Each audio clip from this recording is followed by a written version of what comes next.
conquer the night. If I can make it, if I try to draw the red light, I could run through the fire, I could conquer the night. If I can make it, if I try to draw the red, I could, I could, I could, I could, I could run through the fire.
conquer the night.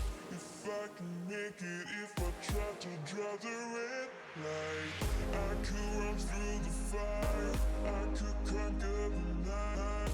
If I can make it, if I try to draw the red, I could, I could, I could, I could, I could run through the fire.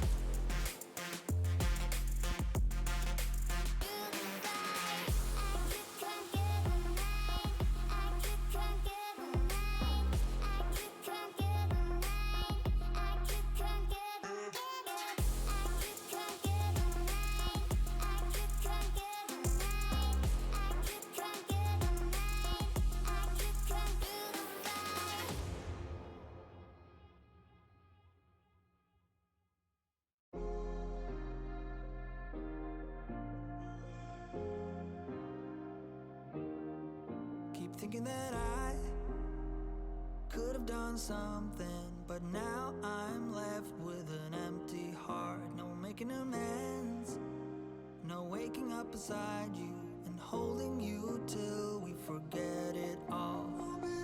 How could I know there was no second chances? Like dominoes, my life got really scattered. You couldn't keep the door shut, and now the frostbite's creeping in. 'Cause I've been stone cold since you left me here, so come home. Why won't you reappear? Things that I said came out totally wrong. Can't speak of the truth when it's tainted. I fell into a big black hole. It got me stone cold.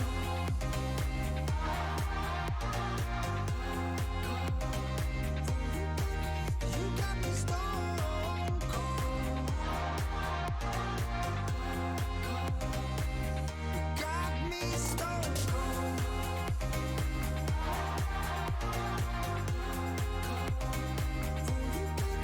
You got me stone cold.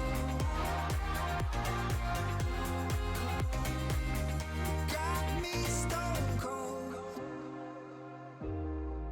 No Wizard of Oz can undo what I've done. Completely out of luck this time. I'm stuck in reverse. I gotta get away now, but I can't seem to take the lead. Oh baby, how could was no second chances. Like dominoes, my life got really scattered. Still, I find myself hoping that you'll find your way back to me. 'Cause I've been stone cold since you left me here. So come home, why won't you reappear? Things that I said came out totally wrong. Can't speak of the truth when it's tainted. I fell into a big black hole. It got me stone cold.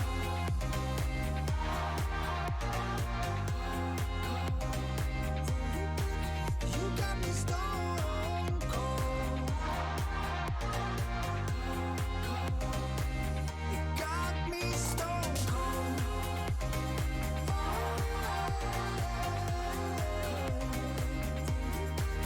You got me stone cold.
Hello, ladies and gentlemen, and welcome back to the Badass University All-Stars. We are just on the cusp of actually crossing that halfway mark of the season thus far, and it is going to be a banging. Can't actually believe that we have come this far, but there's still so much more left to actually go in the season until finals come around. My name is Tudors. Alongside me, I've got none other than Jerry, the Music Man, as always. And my oh my, we've got quite the stacked lineup for tonight's matches, don't we?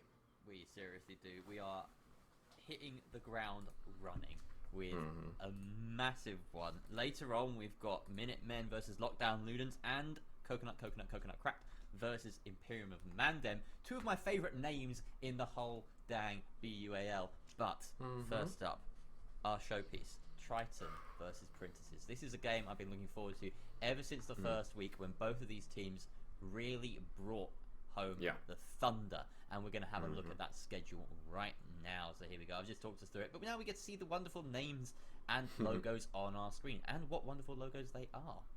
Indeed, they are. This is, as you said, probably like one of the most highly anticipated matches of the entire season thus far. For those of you guys who aren't exactly aware or haven't necessarily been keeping up with the goings on right here at BUAL, the Princesses versus Team Triton. These two teams are technically on spots 2 and 1 respectively within the standings, and they're both currently sitting at a 9 points each. Whoever takes the dub here, or whoever even gets more points from overtime period, is going to get themselves, or technically propel themselves, all the way to that top side, and basically solidify their actual stance within the standings for the time being. So this particular matchup, it's all to play for. It's just a bit of a shame that we only get to see one map out of it for the time being, but obviously we're kicking things off with the cracker, and then later we're just gonna tone it down, we're gonna chillax for a tiny bit and go quietly into the night as well. But we're starting off with a massive bang, which is the best part about it.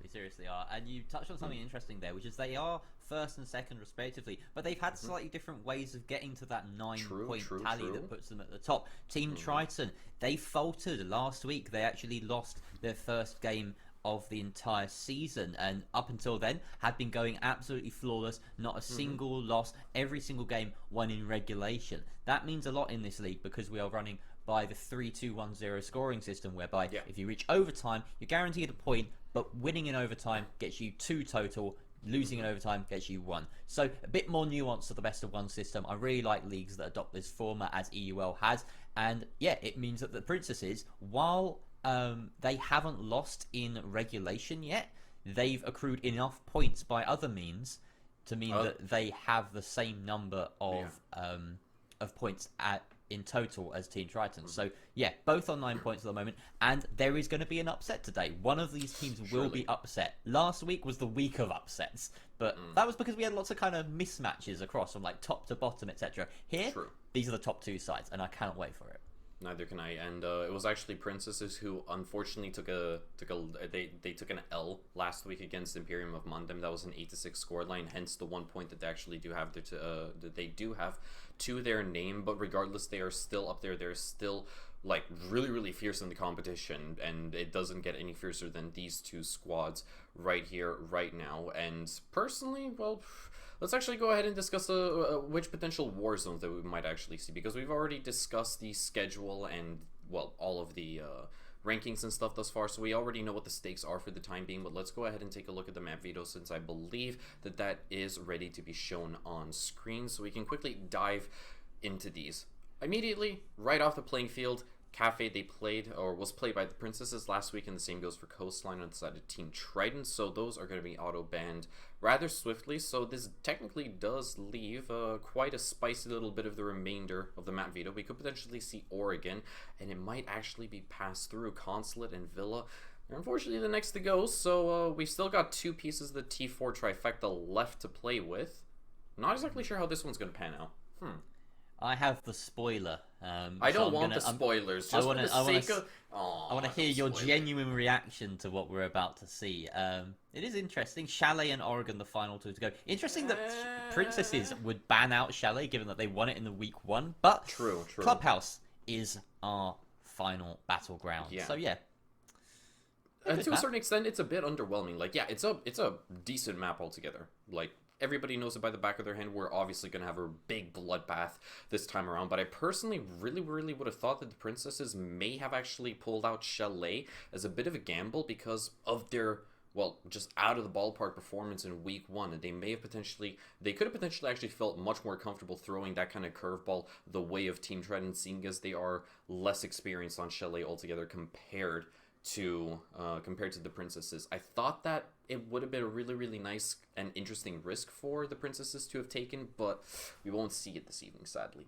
Yeah, it's the safe bet of Clubhouse. You know, this is probably the most tried and tested in the entire pool. If you think about Cafe having slightly more recent reworks and Oregon being newer to the pool in general, it's about as staple as it gets. So True. Yeah, I think it's a really exciting map as well. Honestly, it's so iconic. You think of a hell of a load of the most sort of iconic and incredible plays happen on Clubhouse. You picture that basement, you picture Cash Room, and how much of a kill box it becomes towards the end of every round. It's such an objective focused site, that particular one as well, which is really exciting to me. I've seen some really interesting stuff recently that a fellow caster of ours, Kangaroo Kenny, decided to share with the community. It was a game from I can't remember which side it was, but I believe it was Noodle on Tachanka playing in Red Stairs, and the fact that you can deny the default plant with well-placed grenades. It's a real sort of interesting development in the Clubhouse meta that I hope that other teams begin to pick up, because as long as you're well-practiced with it, I think Tachanka can find his niche. But definitely, and I hate to cut you off right over here, but in case if you guys aren't aware, development blog has just been posted on the website of Rainbow Six Siege as well, and Tachanka, he's starting to look awfully meta as well. He's going to be a really scary pick, and especially when it comes to, you know, for example, Clubhouse and the way that it's technically been designed by nature, its architecture in general really does allow operators like Tachanka, like Smoke, to shine more often than not. So obviously, I think that in the next couple of weeks, now that we will see those changes be pushed directly into the TTS, and when they do eventually come live, I think that Tachanka is finally going to have that spotlight shown directly upon him, which is going to be really cool to see how it develops, but that's all to come in the future. For now, back to the present. And speaking of the present, we have our rosters to go through just to get us started. These are the players, these are the heroes of today that we're going to be seeing on screen. We have, first off, Triton, Replay, Octagon, Sardine, Matiums, and Majer.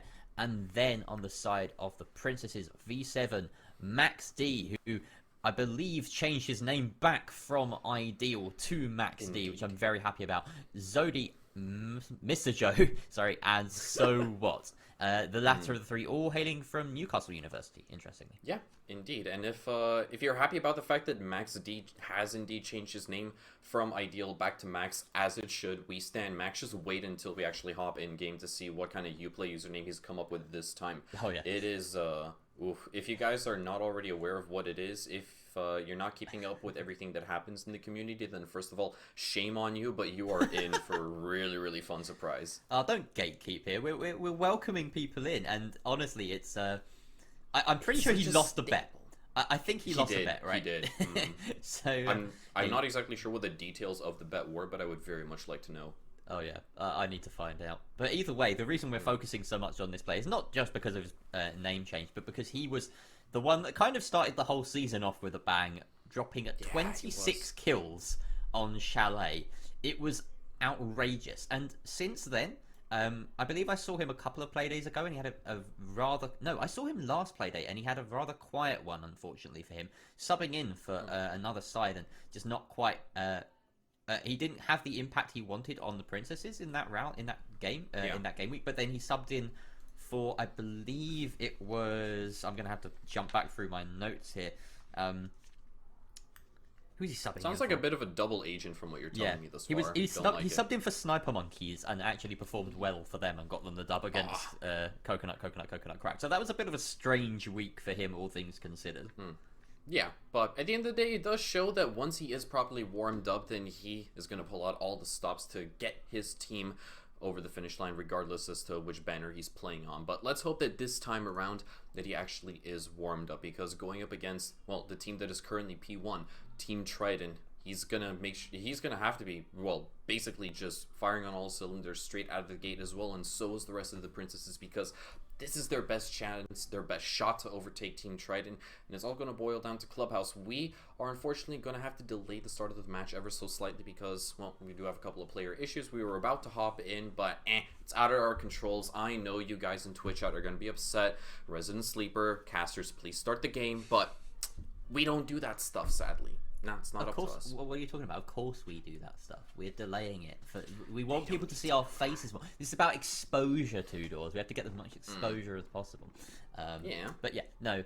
All things considered, it's a really spicy matchup, and we've been focusing a lot on Max, and we had a whole list of other players. As it should be, first of all. We had a whole list of other players, and that's no disrespect to all the other players in this lobby. They are certainly set up to impress us. Team Triton. I haven't actually personally had the privilege of seeing so many of their sort of dominant performances. I think I've only cast them once so far this season. But I recognise some of these names from previous seasons, and Replay in particular was definitely one that stood out the couple of times I think that I saw him. On the side of the princesses, I mean, Max was definitely there doing the dirty work the first week, but last week when he was kind of falling off the pedestal a little bit, Zodi was there, Mr. Joe was there. They were both getting hella kills, and it was unfortunate they didn't grab the dub in the end on Coastline, but they certainly made a good show of it. So yeah, I think there are plenty of names to look out for in this game, and I just hope that by the end of today there are even more that are added to my kind of, oh yeah, they're awesome list, which is a horrible name for a list, but you know, it's kind of how it functions. Are you kidding me? That's easily like one of the coolest names for a list that I've heard of. I mean, each and every single list that I come up with is either a daily checklist or a to-do list. You've already just shot the creativity out of the roof on that one. But yeah, we're going to have our retinas and our eyes peeled to basically each and every single one of these names, because this is their best shot for them to perform to the absolute limits. Now, since we do still have a tad bit of time that we actually gotta fill, unfortunately enough, we do actually have one more subject that we actually can talk about, and this is a bit more on the side of the actual map in general. Now, princesses, well, they have only played Clubhouse once, if memory serves me correctly, and that was against, if I'm not mistaken, the Sniper Monkeys, to which they actually took a 7-4 victory. And Team Triton, they actually played Clubhouse twice, except unluckily enough for them, they got a 50% win rate on it. Or no, wait, I'm mixing up my notes because they played Cafe against Lockdown Ludens last week. So yeah, they have played Clubhouse. Both of these teams have played Clubhouse only a single time throughout the entire season. This is going to be the second time, but obviously one of these two teams' team rate or win rate is now going to be dropped down to 50%, sadly enough. But yeah. And that little detail that they've only played it once is kind of facilitated by the auto ban feature in this league, which I think is really important for best of ones. I'm surprised that EUL hasn't adopted it, quite personally, but they should. They really should. I think it would just juice things up. But either way, it means that the teams at the top will naturally be the ones that have a slightly wider map pool and aren't just constantly going to Cafe or Clubhouse every single week. So yeah, Triton, their record on Clubhouse, they managed to just about beat Imperium of Mandev 7-5, and we can read into that however we like, but I think one of the most important things when looking at those performances or those previous map picks is to go into the bans that they brought up. And we saw on that map, Clubhouse, Triton, they decided that they would ban out Maverick and Kaid, about as staple as you can get.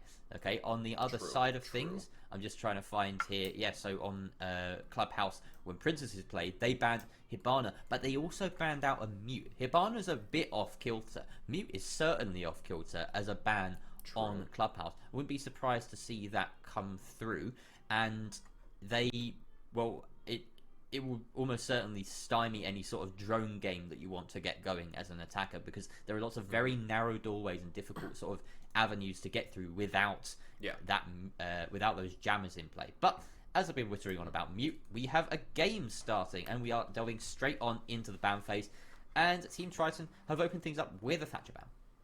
Yeah, on the subject of operator bans, obviously I think we're going to see a relatively safe and stable sort of operator ban phase as things start to progress. We might, it's actually going to be Hibana. I was personally expecting a Maverick. Well, that is what they banned before. But yeah, True, actually, and then probably for the last two remaining bands, we will eventually see a Kaid and Mira. It's just the gist of things, and seeing as we are on Clubhouse and not necessarily some rando other map from the actual Veto itself, because of the fact that Clubhouse is a safe pick, it's a safe decider map for both of these two squads. I was expecting something relatively standardized and optimized, but Mute is going to be joining his fellow SAS operator Thatcher, as well as the Queen of Hatches on the bleachers this time around. So, as you can see in all chat, Mr. Joe has just typed strats with bad capitalization, and that about summarizes that Mute ban. Whole and whole. It certainly does. So this is exactly what they brought out before. The Thatcher Kaid is functionally exactly the same as what Triton banned against Imperium of Mandem earlier in the season as well. Just instead of the Thatcher, they banned the Maverick, because last time the Thatcher had already been banned out by their opponents. So, this is a fairly standard ban phase all round, except for that Mute. The Hibana may be slightly off kilter. She is the most powerful hard breach, but with the options available to attackers nowadays, it's rare that you'll see a hard breach ban come through. She's probably the most frequent because of how she just bosses hatches, and particularly on a basement defense, those hatches are incredibly important. Yeah, they're basically at the mercy of those X-Car spells, and they are eventually, doomed to be blown up. But let's actually draw our minds and our thoughts over to a bit of a positive side of things. Mira, she's in play. That's going to spice things up in a relatively nice way, and we're going to be moving down to the basement to kick things off. But unfortunately enough, my favorite Spaniard won't see the light of day, at least for the time being. And as you can see, there he is, ladies and gents. It's not Max D, the one who we know and love. It is actually Max P, and it's completely spelled out. A man of culture, to say the least. Yes, he's had all of the water prior to coming in here. He chugged at least 3 or so liters of the stuff, and now he's ready to deliver maximum urination to the entire server. So, my mind immediately went to something far more dirty than that, and I feel bad for that. Oh, no. Naughty Toodle, sit on the naughty step. Oh. Where is the naughty step in this map? Science, would we be able to find the naughty step? I don't know. Beautiful observer. Oh, he thinks it's in a warehouse? I would personally think it's in the kennels along with the pups, but obviously it's not my call to make, sadly. That's entirely up to science. Oh, hang on. Oh, There's yeah, gotta be in a the naughty strip step club. in the strip club. Yeah. Yeah, that's naughty. That's certainly step naughty on enough. the way up to the stripper's pole is the naughtiest, for certain. There we go. Oof. Lovely view of that stripper's pole. Anyway, there's probably action going on, so apologies, Science, for taking you away from all that. First 40 seconds of the round has already elapsed. Replay has taken out a drone, and there is a bit of drone presence on this basement defense, but it's not a kind of SSG-style drone where you've got all the utility dumped upstairs, and Cyber is going to punish that lack of investment in the roam by just taking the Lucy's head clean off. Yeah, that was a really, really clean shot. All things considered, Replexi was basically hugging the corner to the best of his abilities. Pretty sure that only a couple pixels of his melon were actually exposed, and the fact that Cyber hit those shots with the R4C just goes to show that this man's mechanical skills are certainly going to be, well, probably one of the main highlights of this series on the side of the Princesses. Yep, there's a lot of good gunners here on the side of the Princesses, and it's just about which one of them turns up on the day. Max is certainly feeling like he needs a crutch, which is interesting. Taking the Blackbeard on Clubhouse is an unusual move, but with about 1 minute 20 left on the clock, they're already gaining control of this top and middle floor, and they've sent Max down main, and now he can just peek with this SR25, this wonderfully powerful DMR with that scope, and he can hold angles for days. He's basically locking anyone out of this peak from the church. And Matems, on the side of things, he's got this cheeky little hole through that soft wall to try and deny any sort of push, any sort of breach coming down on the church wall. This is effectively a pinch being held between him and Moto. No one in Moto right now, as MGR is actually sitting inside of church itself, so that hatch will be opened up for free. Indeed it will, and Matem's currently sitting over by Canadian is going to go for a wide swing, but to no avail for the time being. Still 35 seconds left to play with, and, well, starting to run on short. Max P is going to start leading the charge. He's looking to challenge MJR over by that Church triple wall breach. He narrowly just peeks his melon, and unfortunately enough, it's going to be popped just like that. MJR with the ult is going to even out the playing field. And now things on the side of the Princesses, they're starting to look relatively dire. Zook, now inside of Moto, is looking for an opening, but unfortunately enough, he'll be taken down at the hands of Matems, as we have Mr. Joe just waltzing in through blue, but completely oblivious to his surroundings. It's all down to Cyber as we hit mission critical. He's getting that diffuser down as soon as humanly possible, but unfortunately enough, doesn't feel a level of comfort to actually do so. He'll be forced off at the very, very last moment. A 000 had indeed hit. And that is, well, the Princesses, or excuse me, Team Triton, taking their first round on the defense. It came down to the wire, but unfortunately enough, Princesses didn't necessarily have the man count to thread the needle. No, and the strange part about that was that they actually gathered the opening kill. Remember that roam clear, so efficient by Cyber, taking down Replay quite early in the round, and despite that man advantage, they weren't able to translate that into a victory. That's unusual in Siege terms, statistically. So yeah, it is rather odd, and I suppose it just speaks to the fact that they took a little bit too long on their execute. The final push only came through in the final 30 seconds or so, and they didn't quite have the read on the locations of those defenders. I would have liked to see a bit of pressure through blue, perhaps slightly earlier. That is the usual take, is that you set up for that kitchen drop and the main push and the moto drop, and then around about the minute mark, you send your Zofia or whoever it may be round to blue to pressure that position out. And it's such a key position. It didn't have actually too much bearing in terms of the defensive kills on that particular round, but it just meant that there was enough freedom of rotation from the defenders that they could move around. I believe it was Matems on the Wamai that managed to gather a 3k for himself, so he was doing most of the heavy lifting, but all in all... Oh, was it 2k? Okay, fair enough. All in all, it was just a well-defended round by Team Triton. Yeah, I've definitely got to speak to that, and it also has to do with the fact that, unfortunately enough, the Princesses, they weren't necessarily cranking up the heat as much as they usually do. I basically got the feeling that Team Triton felt extremely comfortable with where they were sitting at. Matems, for one, playing over by Canadian, didn't necessarily have to worry about anything because the kitchen hatch was not necessarily opened up until the very dying seconds of the round, and at the exact same time, I personally was expecting the Princesses to at least exert some pressure from inside of dirt. That is usually what you expect, or at the very least, it should be one of your pillars when you are executing onto the basement bomb side, but sadly, we didn't see that last time, and I feel like just a bit, it's just a small sense of misplanning on the side of the Princesses kind of hurt them last round. Potentially. I mean, you mentioned dirt and I mentioned blue, and you know, there's about like 5 different options when it comes to a basement attack, but they just didn't quite place their pieces effectively enough when it comes down to it. So they'll have another go of it. It wasn't the worst attack. They can certainly go back there. Started off strong. Yeah, exactly. Started off strong. The mid round was kind of solid, but it just went downhill from there. Oh, but that is a very clean open yet again from Cyber, finding the opening frag. This time it's on Thor Mine, who was playing on Rafters. A massive pick early on in this round, and Mr. Joe and co will be very keen on trying to get in and claim this ground for their own. Octagon is providing some resistance. Replay, though, holding that long angle from above, will take down the one player coming up the stairs. Mr. Veto punishing that Jaeger who tried to lurk and retake Garage, so still having that man advantage. That said, Cyber walks into that same long angle. Replay working wonders with the MP5 at range, but can't quite deal the lethal blow this time round. Unfortunately not. Luckily enough for the Princesses, they will eventually be able to pick up Cyber and put him back on 20 HP. As Zook, he's still battling his way through the wall.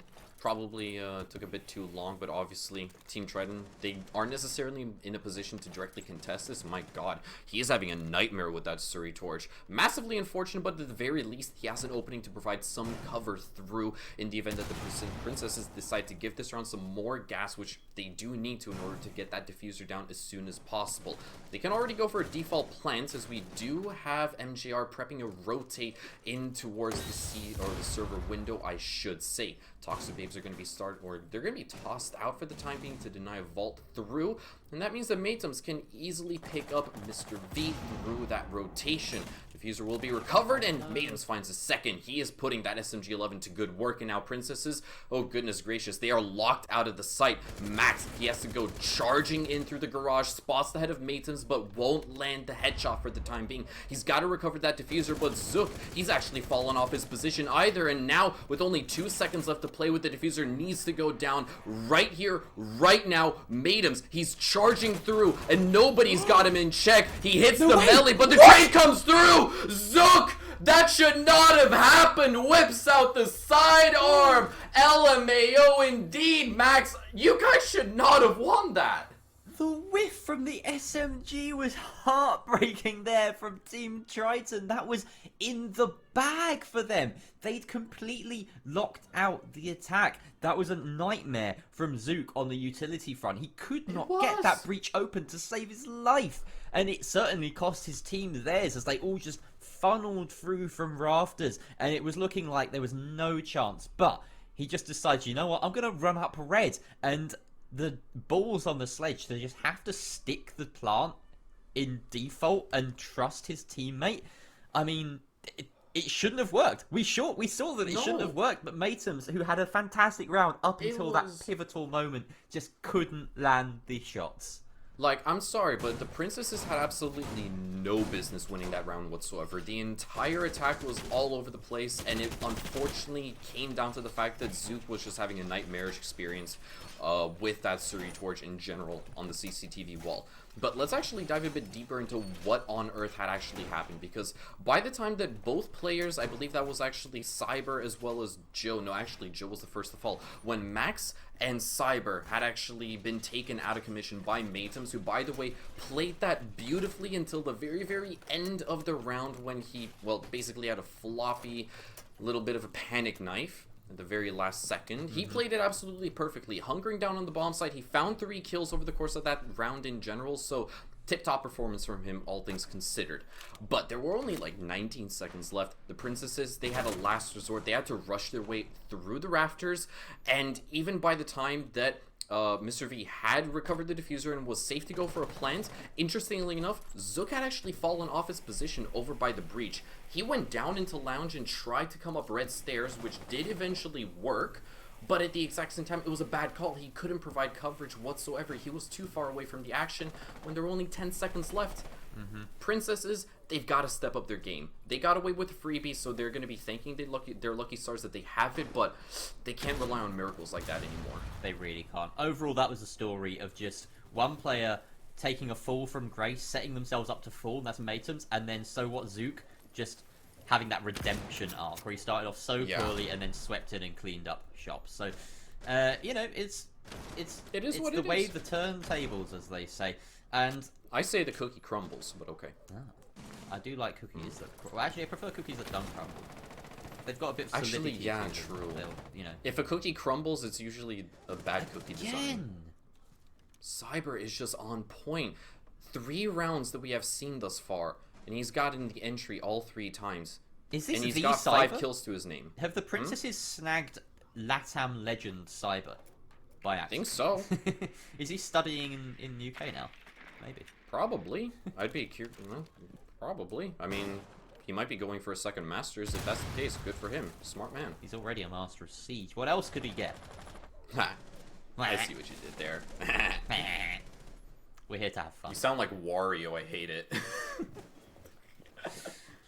Don't worry, it's not permanent. So, Mr. V taking a massive bollocking there through the wall. That was, again, I love that they've subbed Mr. V onto the Maverick, and now he can't get it open either. Nobody can get this breach. This Ibana ban is getting value, but against the Princesses, which is really funny.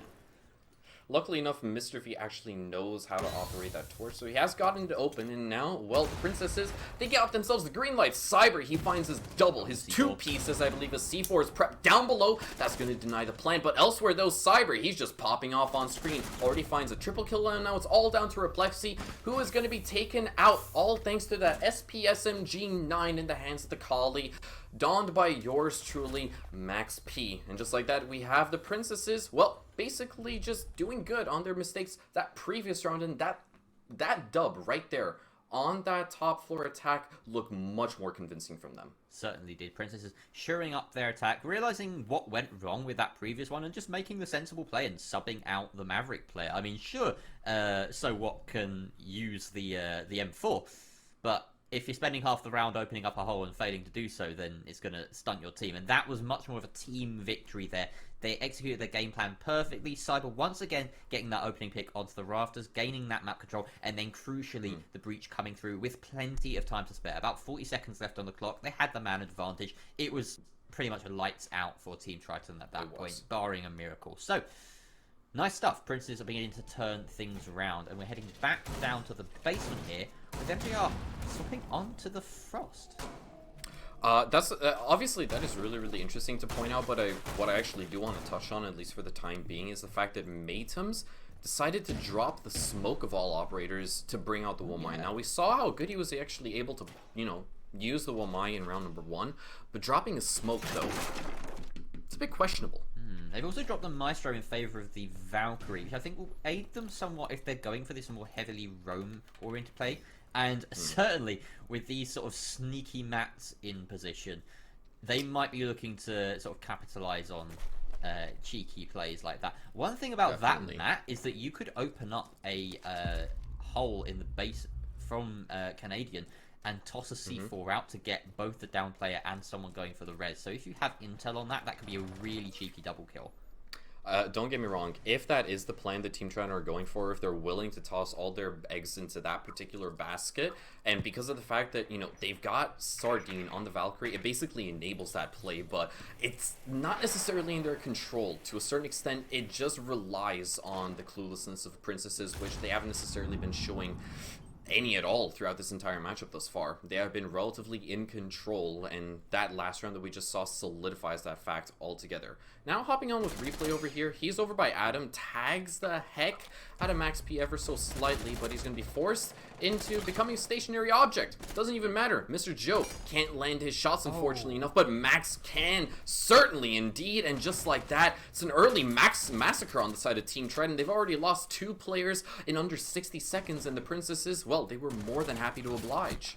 Mr. Joe did take a down in that engagement elsewhere, though, so it's almost even with the Zofia left on 20 HP. She was res successfully. 3 versus 4. We're 1 minute 41 left on the clock. This is very much attacker favored. They have time. They have drones. They can try and go for these. But that aforementioned C4 is going to down but not finish. So what? And now the secure has to try and come through from one of these defenders. It looks like Sardine recognizes the game state, knows that he has to get aggressive and try and secure these picks, but once again a res coming through. Mr. Joe from the window will clear out that Valkyrie, and now we're left in a 2 versus 4, Octagon and MJR. Some very high powered defensive weapons left on the board, but is it enough to tear through these kind of battered attackers?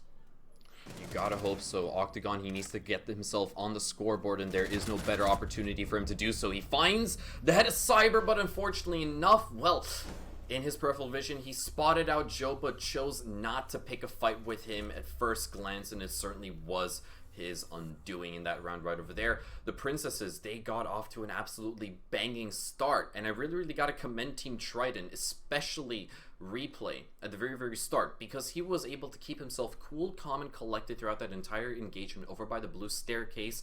But he got a bit too greedy with trying to clean up the player that he initially injured, because of the fact that Max D came in swinging from the service entrance and was able to just swiftly dome him. Team Triton, they got off to a good start, but they fumbled it, unfortunately, and then Princesses were able to just so swiftly punch them for it. And that's been the story of the game overall. In fact, Triton having that first round under their belt, but since then it's been 1, 2, 3 from Princesses. They're really gaining some momentum here on their attacking half, and having already reached that magic number 3 attacks, that's pretty good. That bodes very well for the side that I thought was maybe the least, if I was gonna name an underdog in this series, which is difficult to do because they are very evenly matched, I would have said the Princesses are probably that one. Their performances this season, they've had victories, but they've been tight ones for the most part, whereas Team Triton have looked fairly dominant in most of their games besides that one loss last week. And now they're beginning to show a little bit more weakness. Princesses have basically got this game in the driver's seat. Indeed, they do. And on the side of Team Triton right now, I mean, this is going to be the third time that they're visiting the basement, and everything has basically been going on a downwards trend since that initial round that they managed to bag for themselves. And at this certain point, you can take a look at the operator lineups. We're seeing an Aruni, we're seeing a Goyo as well as a Vigil. At this certain point, they're starting to run out of options. They've basically just taken the entire strat book, or at least pages of it, toss it over by the wall, and seeing what sticks. But unfortunately for them, not a whole lot. They got to play their rounds just a tad bit more conservatively. I feel like that was a major issue in that last round. In Team Triton, they desperately need to sort of recover from their mistakes, because the best they can get out of this first half is an even scoreline, a 3-3 split. If they're unable to cash in on that, then they're gonna be in for a rude awakening when the side swap does eventually kick around.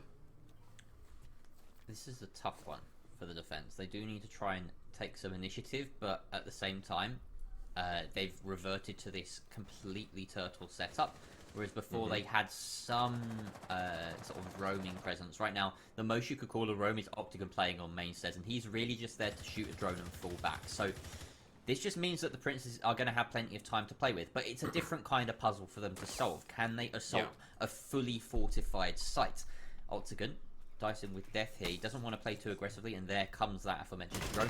Cyber 8-2 at the moment. Oh my god, he's a machine. Did you see that? He almost took out Octagon through the floor. He still managed to tag him. That is pretty much ridiculous. That's insane. It's crazy. Great game sense from the Ash. Yeah, indeed. But obviously Cyber, he's looking to get himself, well, probably his 5th opening frag in a row thus far. If he's unable to deliver on that, then I guess we're all going to be upset. Just kidding. We love you, Cyber. You've been absolutely balling this matchup. I really wish we had interviews, because I want to know why Max is rocking the Nook. Obviously, to just click on heads, but he's going to have his head clicked in response. That's Sardine getting the refrag, leveling out the playing field once again, and we might actually have a much more competitive round on our hands this time. That being said, once again, the opening frag goes in the way of Princesses, and they've always taken the lead, I think, besides possibly that last round, where it was a bit more of a sort of a scrap for the opening couple of frags.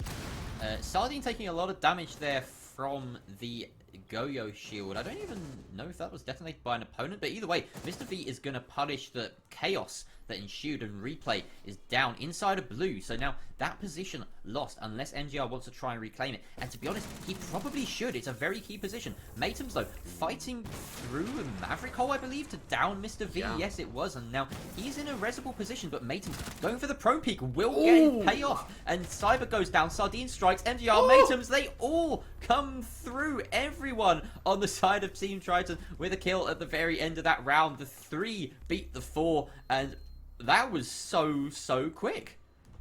Indeed it was. It was just a sea of blue. That's all the kill feed was at that certain point. And I gotta ask myself, like, what on earth happened on the side of the princesses? Because they got off to such a very strong start, especially with Max being actually enabling the entire execution to be put into motion by simply catching everybody off guard. You see that on screen right over here. He nearly also took down Sardine, which was a bit unfortunate. I had my fingers crossed that he would have been able to actually bag that second kill. But regardless, Princesses, to a certain extent, they had the jump on Team Triton, but I feel as if it all went south just because of the fact that, well, if you paid attention to their actual positioning, you noticed that 3 of their players were stacked on the church wall. They were trying to brute force their way in through Moto towards the fridge, as well as the dining table, and then through that church breach as well. And when you're basically fatally funneling yourself in through these tiny CQB-esque doorways, it's just a really sort of unfortunate and to a certain extent unwinnable situation that you know consciously put yourself into, which was not really fun to see on the side of the princesses. I expected better from them, and they still had quite a bit of chunk of time to work with, over 30 seconds for that execution to actually be put into motion, and they flopped it. So I'm not entirely sure if this is what's being highlighted here. No, it's not. There's something I wanted to touch on that we were told about before the broadcast. Unfortunately, Matins is not. You know what? I'm going to save it. I'm going to save it for when it's actually happening. You guys, we're going to leave you in suspense. There's something interesting about this particular Playday, and in particular, Smoke. There you go. That's your teaser, okay? And I hope to God it happens. You guys, yeah, that's all you get. Take your guesses.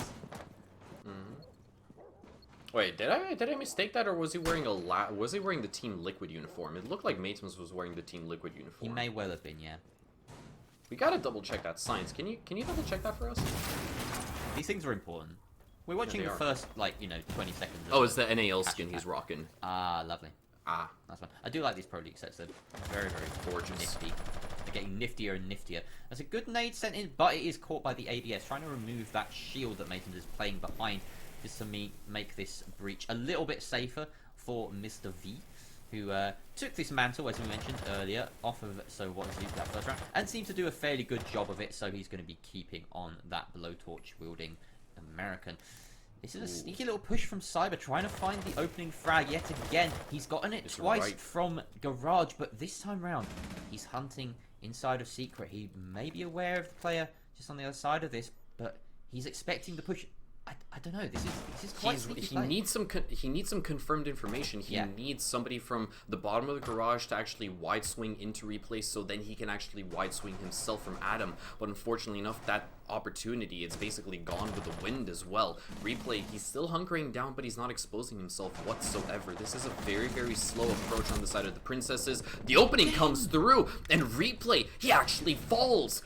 Cyber, my oh my, that was absolutely outstanding. And now the Princesses, well, they can start just steamrolling their way through this setup. Max D manages to find himself on the bomb side, but will finally be taken down as a refrag. Mr. Joe has got his M762 peeled over towards Sardine, who is at the top of the garage rafters, but Sardine knows better than to expose his melon. Going up against that assault rifle, it is basically a death sentence at this point, but Team Triton, they gotta cling on for dear life because the smokes, they've already started to come on through, and the Princesses, they're starting to feel much more comfortable with getting that diffuser down soon. One more smoke still in pocket from SoWhat, and he is holding on to diffuser with a couple of Selmas as well in hand. Cyber gets a second for his trouble onto Sardine. That's that Rafters player. That's 3 for 3 on Rafters kills for the Ash so far this game. He's having an absolute monster of a game, and he's gonna tag on with another onto Octagon, leaving just MJR alone against 4. Cyber with the quad on the round against MJR. He's just hauling Princesses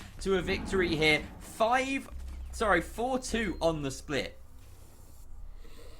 If I'm not mistaken, that is 12 kills that he's got to his name thus far, and we have just surpassed the halfway mark of the round. He has averaged 2 kills per round, which is just absolutely exceptional. And I know that, he is the entry fragger. He is supposed to be putting up numbers because that's what we expect of him, but he goes above and beyond that. He takes it to the next step, and he blows us away each and every single time it happens. Is Cyber a sub for today? I feel like he is. I haven't seen him before, and he's really, if this is true, I'm just going to get some verification on it. If this is true, he's kind of just blown everyone out of the water here.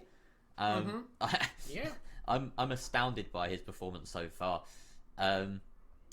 Is going to be moving on to the Malusi for this half. Switching off that Goyo, and we did just get confirmation he is a sub. So the Wonder sub doing wonders exactly that for Princesses right now.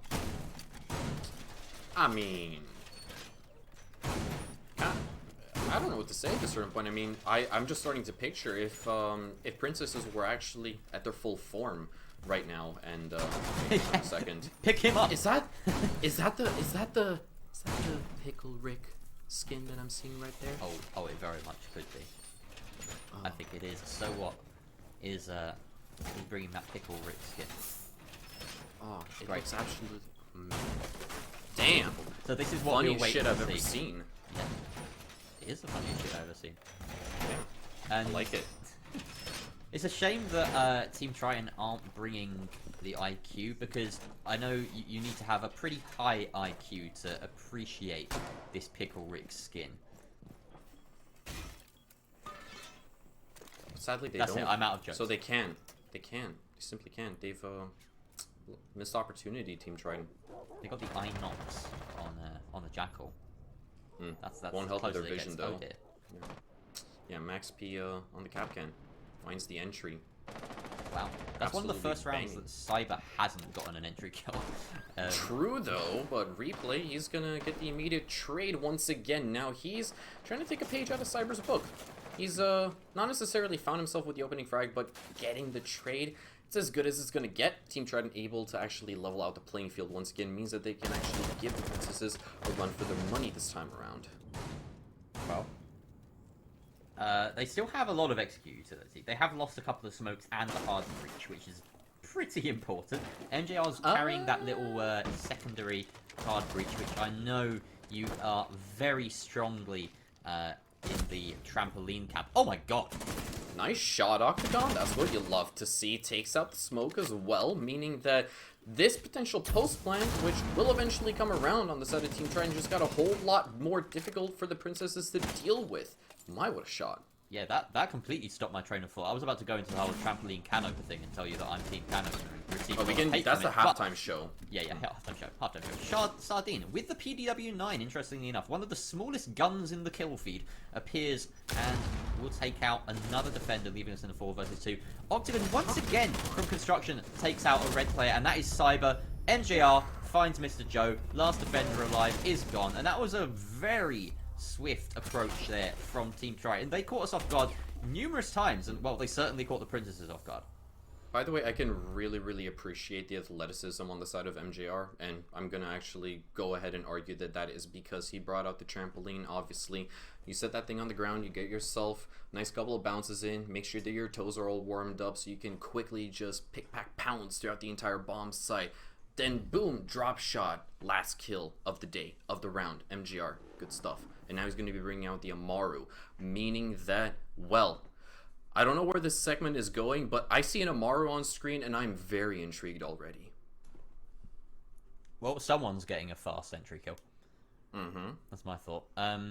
There's very little that you can utilize the Amaru for on this map. I feel like it's a nice niche pick on certain maps where you know there's like an odd hatch or an odd window that will kind of go unnoticed and can factor into a very swift push. I'm thinking Oregon Kids, for instance. You've got a lot of options with Amaru. Villa hatch in living room as well. We saw that be utilized in an actual execution. That on the BDS brought out. That's one of my favorites. That's one of my favorites of all time because it's such an off-meta site and they read into it with like perfection. So yeah, best Amaru play ever, will not be topped, I don't think. But either way, and the best thing about that game, they planted without a single kill.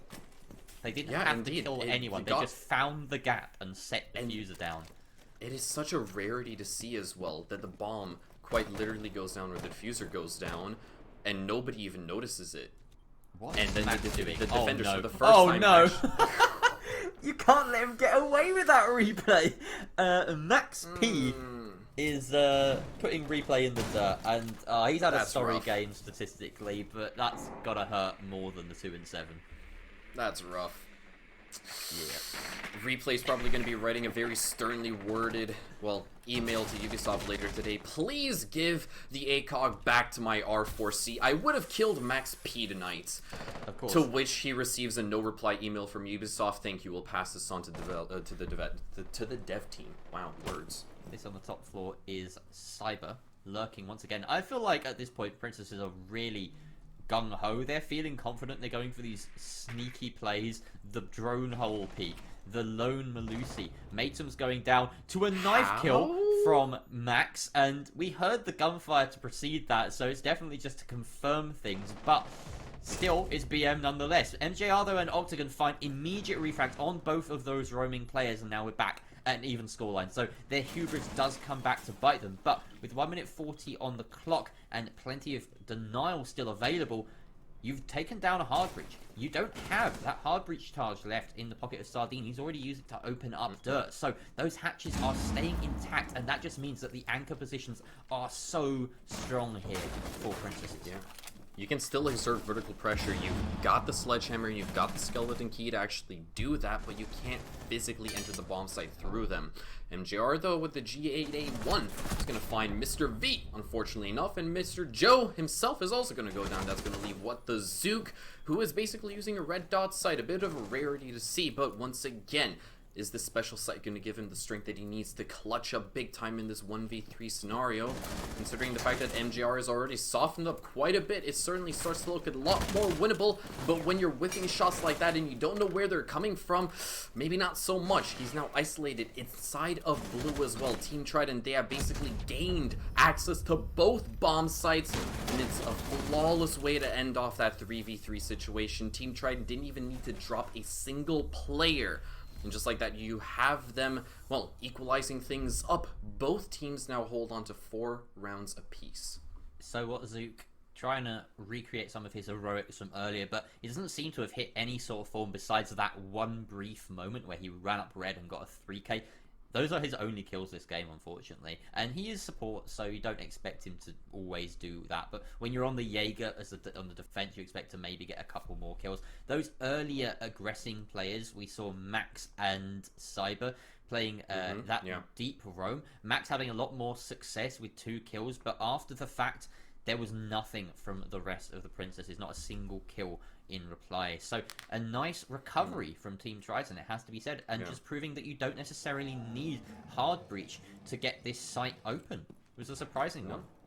It was really, really surprising, but at the end of the day, I felt like Team Triton had properly set themselves up for it because of the fact that they were able to shut down both Cyber and Max really, really quickly. And I know I'm not one to necessarily bring up numbers, but they do unfortunately play a massive role in how this match has actually been progressing thus far. Max is currently harking on 7 kills. Cyber's already outdone him by 5, actually topping up 12. And everybody else on the rest of the princesses, they've only got 3 kills to their name, which is relatively unfortunate to see. They have been fragging, well, they haven't been fragging out whatsoever, the exact opposite, in fact. And they were left in a 3v3 scenario and they weren't able to deliver, which was really unfortunate. There's a stat that stands out to me just on that I picked out for the moment that it was shown, which is Max's headshot percentage. Currently 100%. Now, we saw him in that last round get a knife kill, which doesn't affect your headshot percentage. So I have to say, if he's getting downs, then he should be confirming them with knife kills just to keep that at 100%. And he's doing exactly that. 100%. Yeah. 100%. 100%. Not necessarily listing the stat, but 100% he should do that. Indeed. 100%. Absolutely. 157% is the number I usually go to when I'm 100% certain of something. I like it. What do you go to when you're 157% certain of something? Do you go to 200? Usually I then pick another round number, and that's going to be 1,000. Ooh, nice. 1,000% certain that I'm 150% certain that I'm 100% sure about this matchup being an absolute banger thus far. We have seen whiffs, waffles, and a lot of magical moments, but the action don't stop. Either one of these two squads is going to be upset here tonight because draws, they're not enabled. And we can either see Team Triton, since they're on a roll, back themselves 3 points, or 2, it could really go any way. But Princesses, they gotta step things up. The defensive half hasn't necessarily been anything to write home about, but they need to get themselves the first dub right here. And it won't start off well. Octagon finds the head of Mr. V once again, just going absolutely to town with that L85 these last 2 rounds. Now this is some cheeky work being done by the glads of all operators, using these holes to just hold the angle and punish anyone that's peeking. You don't get more disgusting than that. And so what, Zook gets just exposes a tiny sliver of his body, I think, and that's enough for the glads to claim it. And here we see a second Selma charge go out and another impact, and they denying it. We need to see just one more come out, but they don't have it. Masons has already spent all of them, and we don't have a hard breach charge in the pocket of Sardine. Again, it's been used to open up the tunnel. So will we see Team Triton repeat their success of managing to push down these stairs, push through Dirt Tunnel, and just grab the frags they need? Looks like they've recognized that this is the win condition, and they're sending everyone through Moto. Replay at the helm with the Ash, but he takes a lot of damage from the wide swing of Cyber, who just gets hungry.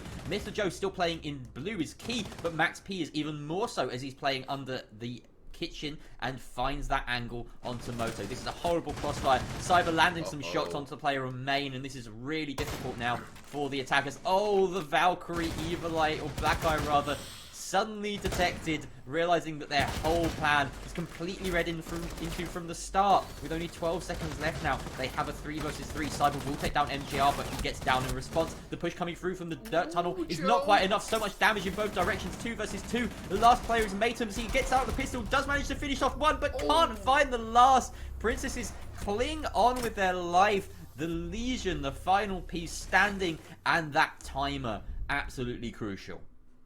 That round just slipped through the fingertips of Team Triton, and you've got to beg the question, how? And where did it all go wrong? Because of the fact they were able to thread the needle in that 3v3 scenario in round number 8 flawlessly, with having no entryways to work with besides descending down that main staircase and brute forcing their way through the hallway, through highway. One would think to themselves that they could do the exact same thing because they got 2 extra people and they should do it with little to no effort. But you'd be surprised how things can change drastically even when you've got Max P and when you've got Cyber on your squad. They really pulled through. They realized that they got to take a couple of risks, and my oh my were the rewards ever so fruitful. They were fruitful indeed, and I think that we just saw 2 sides of the coin, right? That is what can happen if you don't breach successfully on a basement push. The previous round was the best case scenario. You somehow get in, you somehow win all the fights, catch the defenders looking the other way occasionally, and take those key positions out. That was a 3v3. Yeah. This was a 4v4, perhaps slightly more defender favored overall in the sort of grand scheme of things, but it just didn't work. It came down to the wire, and in the end of that last defender, that 6th defender as we like to say, the timer was the most crucial part. So you've got to get those hard breaches through. They made it a bit too difficult for themselves, and obviously the Habana ban does make these attacks onto the basement challenging, but it's really stunting Team Triton on their attacks, and the Princesses, well, they can consider themselves winning in this ban phase. Yeah, indeed. And it is also a bit strange to actually see that, you know, obviously the secondary hard breach gadget, can opener, trampoline, whatever you may dub it, to a certain extent, its sole purpose is to actually serve as a substitute to when you might feel a bit downhearted on hard breach utility. But at the end of the day, there still are 3 extra hard breachers on the playing field. You've got Ace, you've got Maverick, and you've also got Thermite to work with. And the fact that Team Triton haven't necessarily been bringing a secondary hard breacher throughout their entire attacking half is a bit worrisome, because Princesses clearly had something else in mind. They were consistently bringing out both Ace and Maverick. Now, that was a really, really interesting, well, little play coming out from Max. Love the coordination, but unfortunately enough, couldn't find anyone with that UMP out on the platform. No, and part of the reason behind that is because Team Triton are going for a very similar style of take to what we saw a couple of rounds ago, or 3 rounds ago in fact, when Princesses last defended this site, and that is a construction take. They do want to try and get that breach open, but it's a bit further down their list, and really map control is a bit more important from this western side. We see MJR on the Yana to facilitate this style of push. You want to be able to clear out the rooms very efficiently and quickly, and that will do the job. Sardine hitting a goo mine, so the defense do understand that this push could come from construction, and their guns are beginning to be trained in that direction. Only a small breach mine on that CCTV wall, so it's enabling Max to play fairly riskily around the bomb itself. He's now pushing very close up to this window, hungry for something, but Optimum just swings and finds the head. Close range of Max. Cyber's being locked out of his rotation by his own team's castle barricade, so he has to try and make an impact from this hatch. Smoke goes out to delay the push, but he can hold this breach. He can't hold many of the other entryways though. He finds a frag. He's already, well, delivering on the fact that he's playing downstairs over by stage, and he might suddenly find himself with another fistful of frags, and before Mr. V is able to kick things off, the SMG-11 is going to find the head of Sardine. Suddenly, he's going to be traded out himself. That frag grenade is going to be caught out by an ADS, sadly enough, but 20 seconds left. The calm before the storm, and this powder keg of a round is soon going to blow up. Mr. Joe and Zook, they both kick things off, and there is so what? With the T9 delivering once again from the top of the red staircase, the Princesses realized exactly what was going on, what they were dealing with. and they were able to keep themselves cool, calm, and collected and bring that round home. And as such, they sit on match point. Unfortunately enough for Team Triton, the gamble of pushing exclusively from construction with nothing else to back up that kind of execution backfired horribly.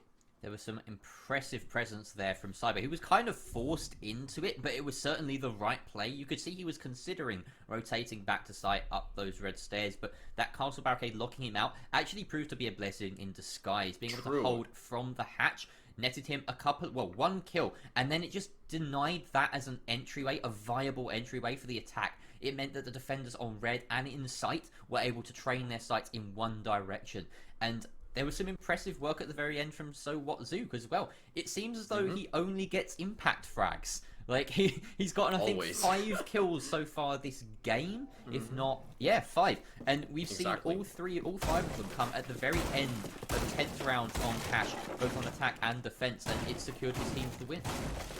I mean, one would dub them exit frags, which is nothing but stat padding, but luckily enough for So What, he's been getting the frags that quite literally help Princesses pull themselves over the finish line, and at the end of the day, that's all he really has to accomplish, and thus far it's been working for the Princesses. They now maintain a 2-round gap over Team Triton that is going to really be taxing on the side of the attackers. They've got to close that gap 2 rounds. It's going to start off with Gym and Bedroom, which technically, to a certain extent, is much more attacker favored. It is, at the end of the day, a tertiary bomb site, so this is very doable for Team Triton right over here. But judging by the curveballs that they're willing to bring out, specifically MJR on a Monty, who really hasn't necessarily been the hottest topic or the hottest operator on the block the last couple of seasons, well, it's not necessarily looking all too bright for them. It might, in fact, just spell disaster for them, actually. 6 for the score, and we are going to this Gym defense. Obviously, this is what has to happen because of the site rotation. Princesses obviously getting those 2 defensive rounds in a row under their belt. Nice work from the Twitch drone, taking out that first pest, and we'll take out the second as well. Efficient.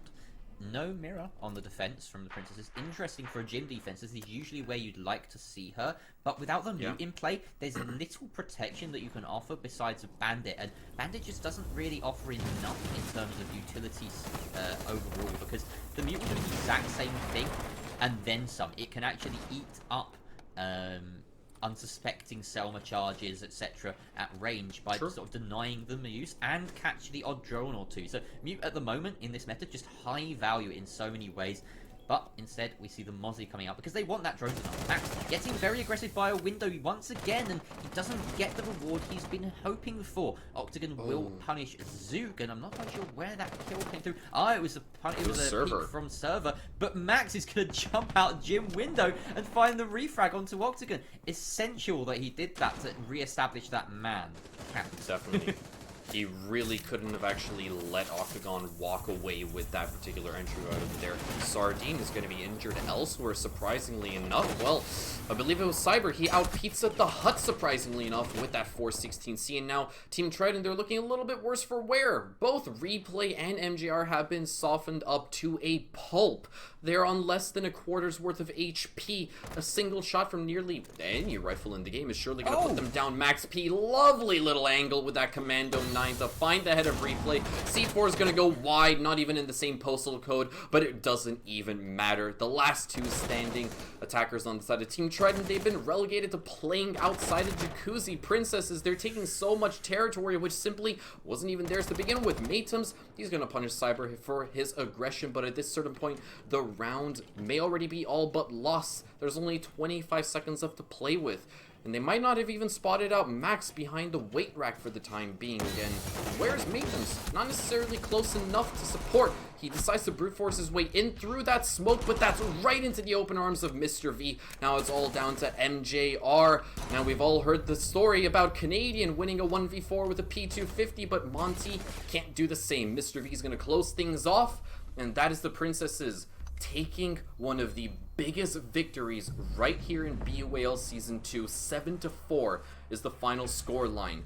And they have reassorted their dominance. They have taken the crown temporarily. And how big could that win be come the final Playday? Seeding is super important when it comes to the finals. So we're going to see at the moment, like you said, Princesses taking that dub. And what a performance they did it with. Sealing it out with 3 rounds in a row, a perfect defensive cycle. After that stumble at the start of the defensive half, they really got going again. Their attacks, though, were, I think, sublime. That was really what made the difference. Getting 4 attacks on Clubhouse is always going to set you in good stead moving forward. And Cyber, in particular, was the focal point of those attacks. He was phenomenal. He carried it over with some decent performances on Jaeger on the defense, but the Ashe play, getting about, what was it, 4 opening frags? 4 or 5. 5 opening frags across the whole opening half, or across the whole game. Just superb stuff from him. Max as well, back on form. He was certainly delivering the goods today. He had a bit of an off day last week, so I'll be very happy about that performance. And yeah, the Princesses, they are sitting comfortably now at the top of the table. Yeah, so obviously now that does technically top them up all the way to 12 points, meaning that Team Triton is going to have to work extra hard in the weeks to come if they're going to, well, regain the crown all to themselves once again. But thus far, obviously, before we toss over to the break, we have got to reiterate that this was just an absolutely outstanding showing on the side of the Princesses. I personally thought that it was going to be just a tad bit more closer, and given the fact that Princesses, they obviously had a massive boon working in their favor, namely Cyber subbing in and just going absolutely galactic, really helped them overall. But we can't take this away from them. It was a well-deserved victory. As you stated, their attacks in the first half, proper contention for top tier Clubhouse attacks in general. That was the stuff of dreams that the Princesses showed us in that first half. It certainly was. And well, commiserations to Team Triton, but they're beginning to slip after 3 good weeks to start things off. Now they've gotten 2 losses under their belt and they're beginning to slip. So can they turn it around for the end of the season? Who knows? They're definitely a dominant force to be reckoned with. So my bet is on them definitely making the playoffs, but there's only one thing that will tell, and that is time. Speaking of time, we're just out of it for this first matchup, but don't go away because we've got another 2 coming, and it will be Minutemen versus Lockdown Ludens right after this very short break.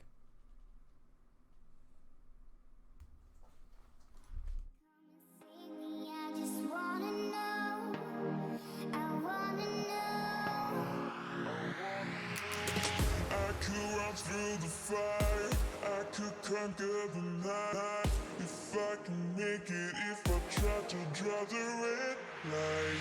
I could run through the fire, I could conquer the night. If I can make it, if I try to draw the red. I could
run through the fire. Conquer the night. If I can make it, if I try to draw the red light. I could run through the fire, I could conquer the night. If I can make it, if I try to draw the red. I could.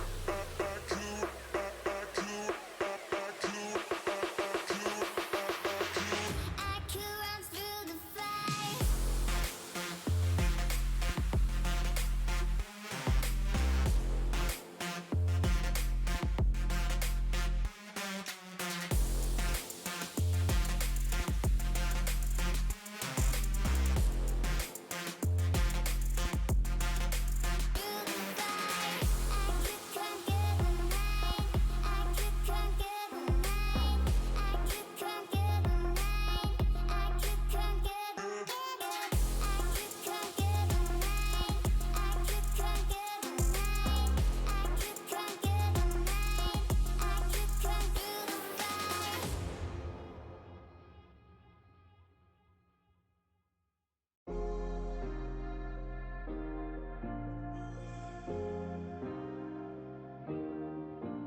thinking that I could have done something, but now I'm left with an empty heart. No making amends, no waking up beside you and holding you till we forget it all.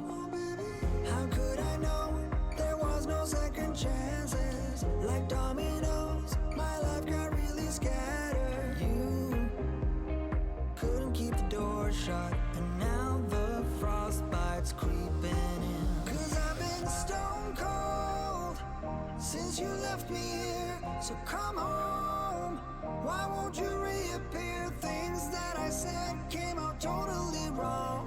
Can't speak of the truth when it's tainted. I fell into a big black hole. It got me stone cold.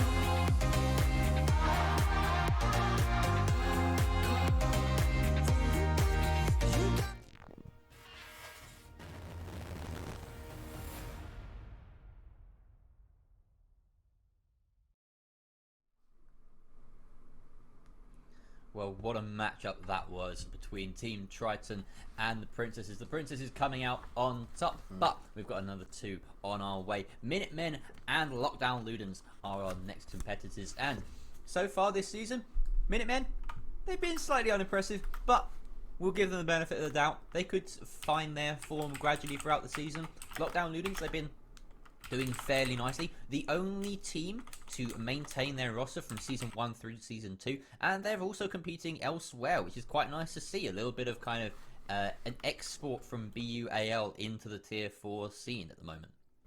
Yeah, definitely so. It's just a bit of a shame that they haven't necessarily been the most competitive squad around. I mean, they've had they got nothing but 4 L's to their name, and that's not necessarily something you want to be walking around with. And now they're going to be after going up against Lockdown Ludens. We can obviously predict that this is probably going to be an absolute curb stomp, considering the fact that Lockdown Ludens, they're currently 4th in the standings right now. They're doing decently well.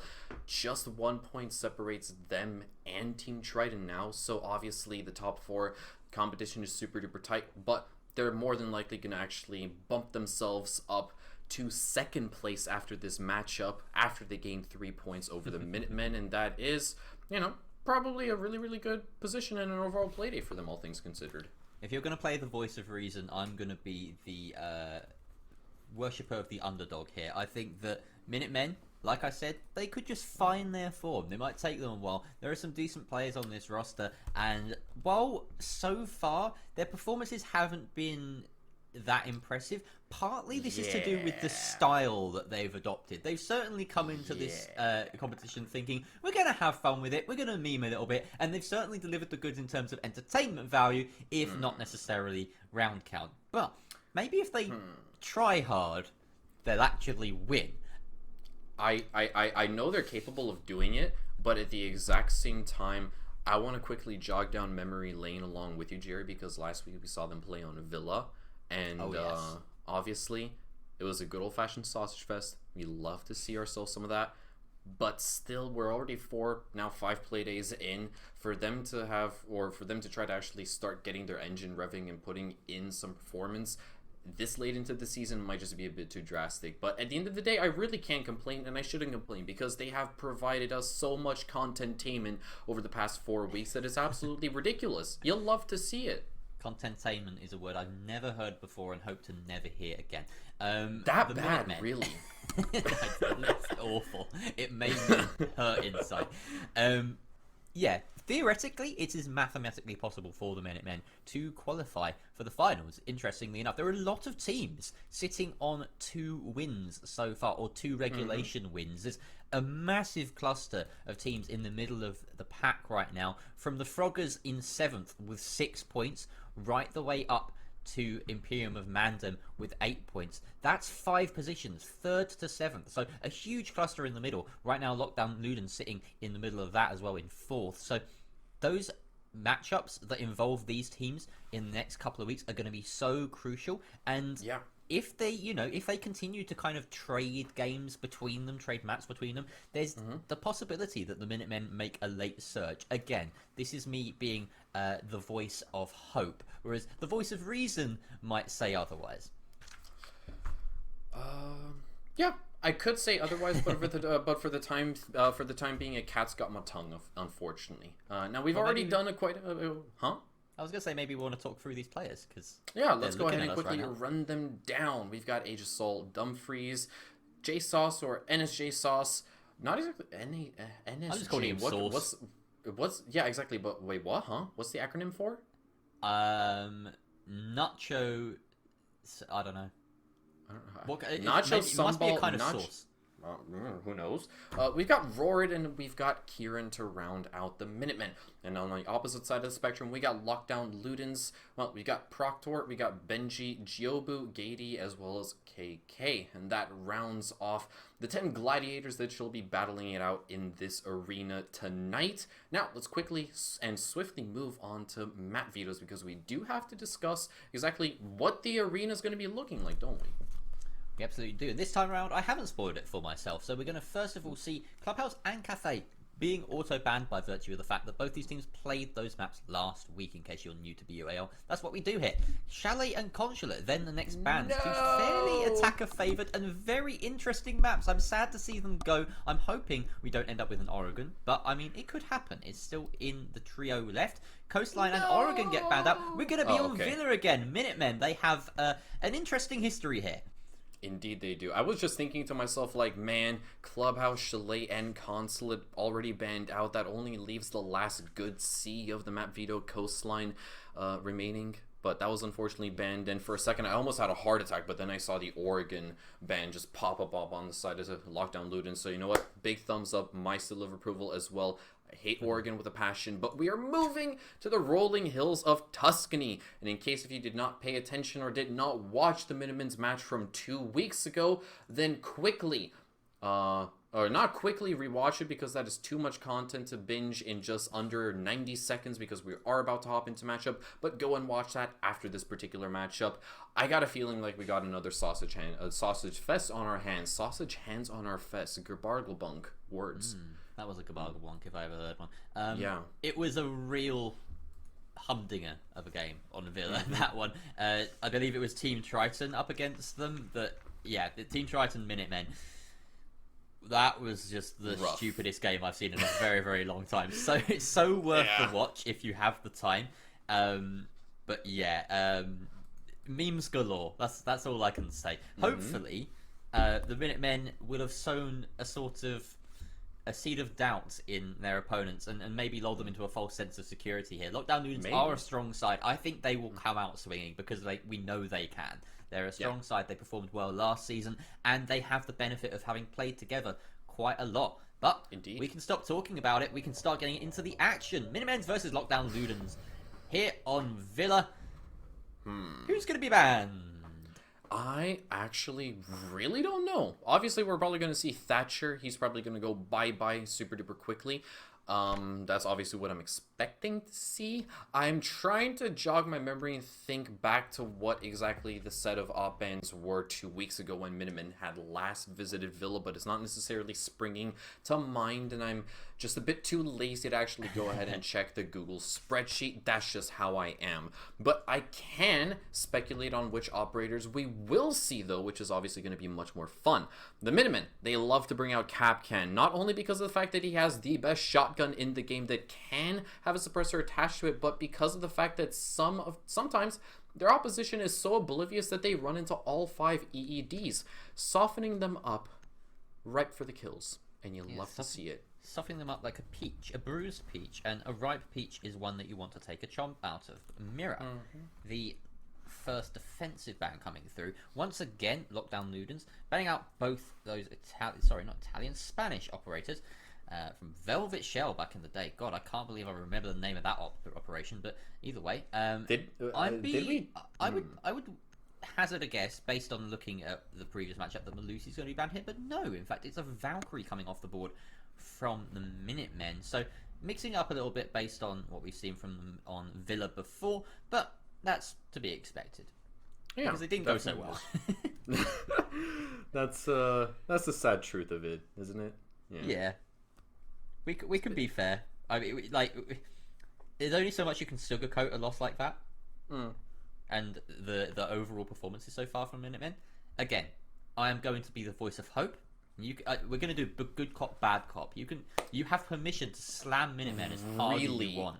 I can slam my desk, I always pick it up and paint it the other way. That's my duty here. I can guarantee you that if I slam my desk right now, I'm going to quite literally not only have my camera wobbling to the point that Grissom is going to have a headache from looking at my feed, but I'm also going to manage to knock down both of my monitors that are on the corners of my desk, which are then going to fall either directly on to the ground or onto my PC. So I'm not going to play the bad cop. We're not going to do good cop, bad cop. We're going to be doing little devils and angels on the shoulders of Brad because he is the tournament organizer.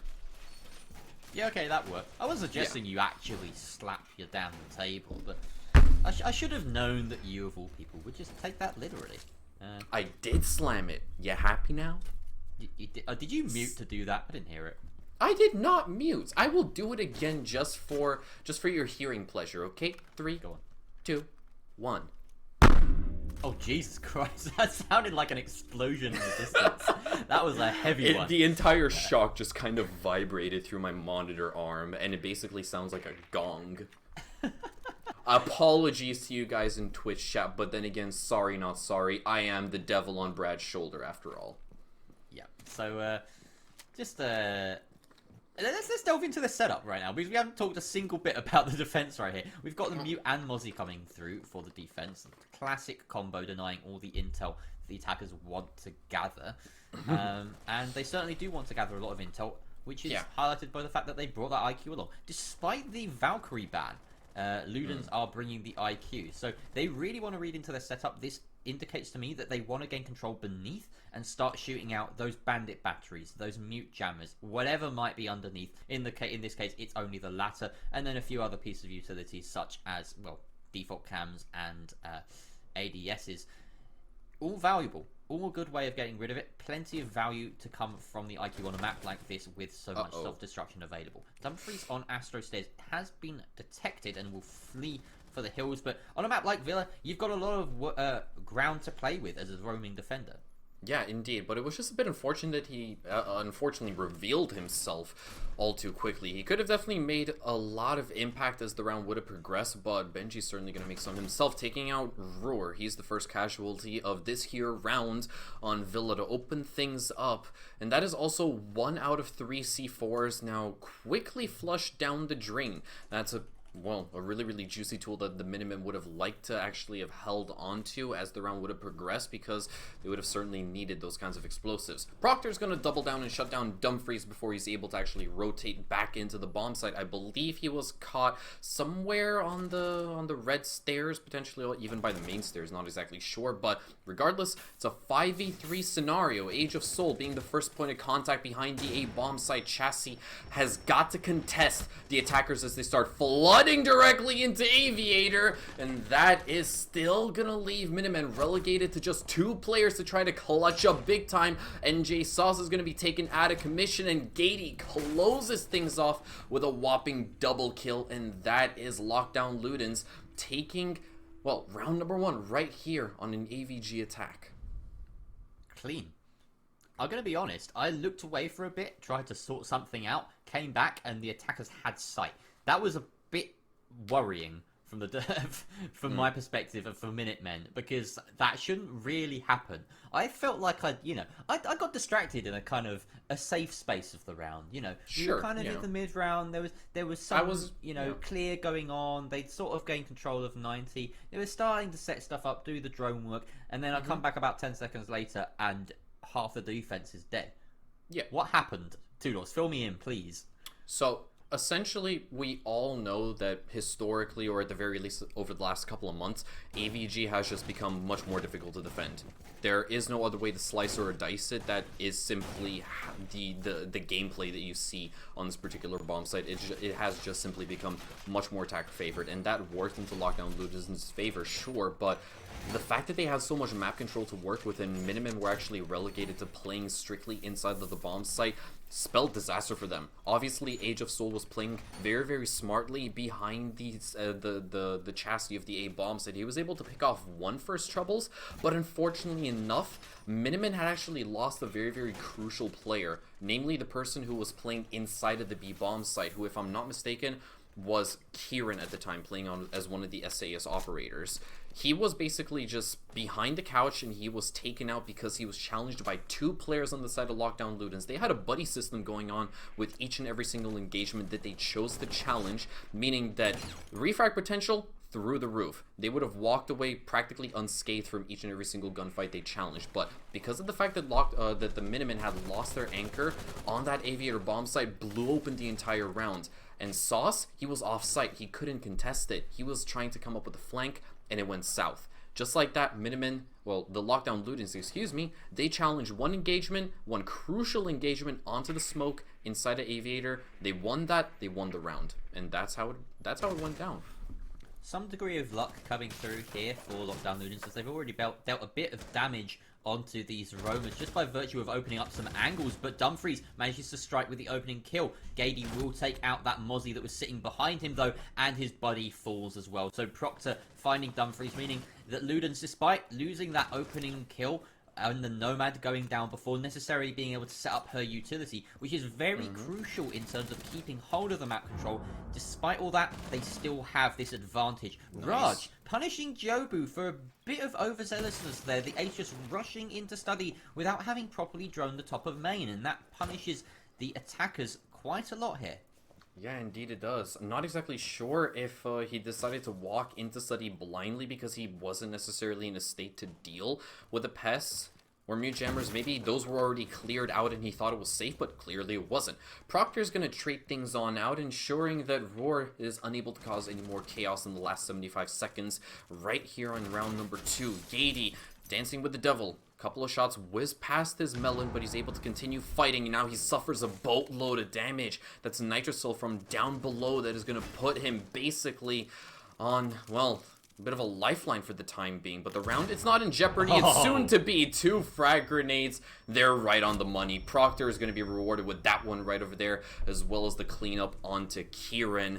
And that is, well, Lockdown Ludens taking another decisive round. They're good for the AVG bomb site twice back to back. Proctor had an absolute nutty round there. His was one of the nades that sailed in. I believe it must have been the first to claim the down, and then the second from the sledge. Perfectly done between Benji and Proctor to destroy the player in bar. And if you count that down, Proctor managed to gather a 4k on the round. He got the opening refrag, and then a lot of the kills that followed up as well. So very nicely done by the Yana, putting that AR Rex, possibly a less preferred gun, in the hands of Yana to the G36C, to good use nonetheless. Very clean take overall from Ludens, and the Minutemen, they're looking shaky. They need to switch things up. They have switched things up as they move on over to Trophy Statue for this defense. I've really got to commend Minutemen from what we're actually seeing from them this time around. It's not a meme fest. They're actually trying their little hearts out to get some points on the board here tonight. They have come condescending. Once again, I'm sorry, but it's just part of the package. It's part of the saying. They tried their little hearts out. I mean, okay, never mind. Scrap whatever I just said. We've got Sauce rocking a T5 silenced iron sight. Back to being the devil. So, they're 2 rounds down. They've been trying their darnest, but they have yet to actually get themselves on the leaderboard. They're going to be moving over to Trophy and Statuary, which is the natural reaction that you hope to see. But once again, the fact that Science has focused on Sauce so much as he is just inspecting that T5 silenced iron sight is really getting to me. Yeah, it's ugly. It's kind of wrong. It's like if you wanted to like grate mozzarella, but instead of using a grater like a normal person, you just like grab a sieve and like mush it with the palm of your hand through the holes. Like that's how wrong the iron sights on this is. I mean, that's kind of where my mind went to. If you actually wanted to grate mozzarella, which does seem like a very tricky thing to do. It's something extremely... you could, yeah. I mean, it's something you do for like. Personally, I thought that just pushing it through a sieve was the logical way to go about grating mozzarella cheese. Is it really? I don't know. Maybe? You try it at home next time you want, like, you know, a good spread of mozzarella on whatever your pizza, or say you're upgrading an oven pizza. Like, just try doing that and see how I it definitely goes. Get back to me. I'll keep you posted on how it goes. I'll try it tonight, 100%. That was an interesting entry right there. Proctor does get the first kill, but he's immediately swept back, and everything's going down on the red stairs, it seems, as Gady will find another, and KK takes down Source, leaving just Raj and Kieran in a 2 versus 4. Once again, Minutemen up against the Kosh very early on in the round, in all things considered. Only half of it expended, 2 versus 4, and they have to find some frags in this position. They can't afford to be droned out, otherwise their days will be numbered. They already are by the looks of things. You can see that they are relatively skittish, just like a horse. They're bouncing in between angles and different positions rather sporadically, or at the very least Ruhr is. Kieran is going to hold down the fort behind the comfort of that particular laser gate that he's got on the wolf doorway, and just like that, Gady manages to slip by completely unnoticed, takes down Ruhr. Now it's all down to Kieran, but he actually trades himself out by the looks of it with Gady at the very, very last moment, but it doesn't even matter. They had no idea what hit them, the Minutemen. They tried to swap things around, which was the right call to move over to Trophy and Statuary, but they lost so much power, manpower specifically, in the early stages of that round. These are very oddly paced rounds. I keep getting caught off guard by how all of the action seems to be concentrated in the mid-round, and yeah, it honestly, makes no sense to me. It's throwing me off as a caster. I will take some blame for it. It is my job to try and track the pace of a round and give it the flow it needs, but I found myself talking about mozzarella when there's about 5 kills going down on red stairs, because there just shouldn't be 5 kills going down on red stairs. No, there simply shouldn't, and it's very out of place with how the actual round should be structured. But then again, talking about quite literally just smushing mozzarella through a sieve, in my eyes, takes the cake. Oh boy. There it is, ladies and gents. There it is. He's not rocking the silencer though, so so you don't get the satisfying of the meaty sausage. Yeah, you don't. It's not the same. It's isn't. either silencer, you don't even use the weapon at all. And well, to be fair, the last time he made this work, the C4 he got a contributed 4K. to a couple of kills, but it was the sausage that stole the show. That was the big thing. And Dumfries, yeah, he's trying to make history repeat itself. I do wonder, though, if Ludens have done their homework, and it's entirely possible that they may be stepping into this underestimating their opponents and thinking, yeah, we don't need to do a VOD review. If they have done a VOD review, they should expect this. What is going on here?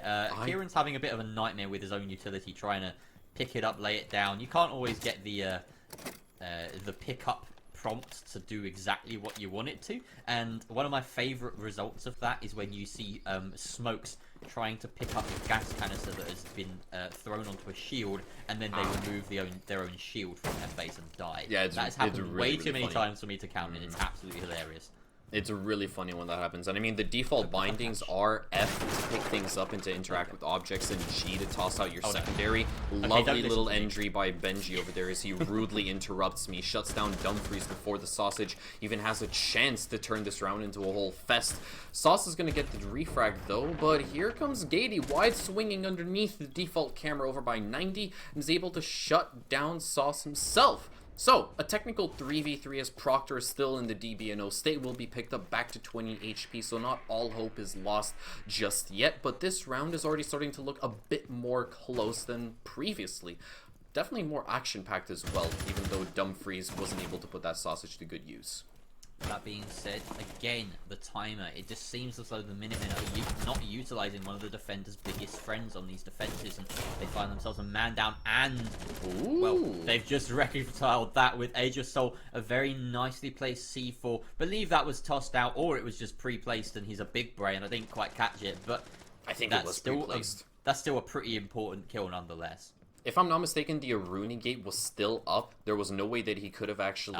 there was no way he could have tossed it out unless he, nonchalantly just sort of slid it underneath the slit at the bottom. Oh, no, there's no Aruni gate there.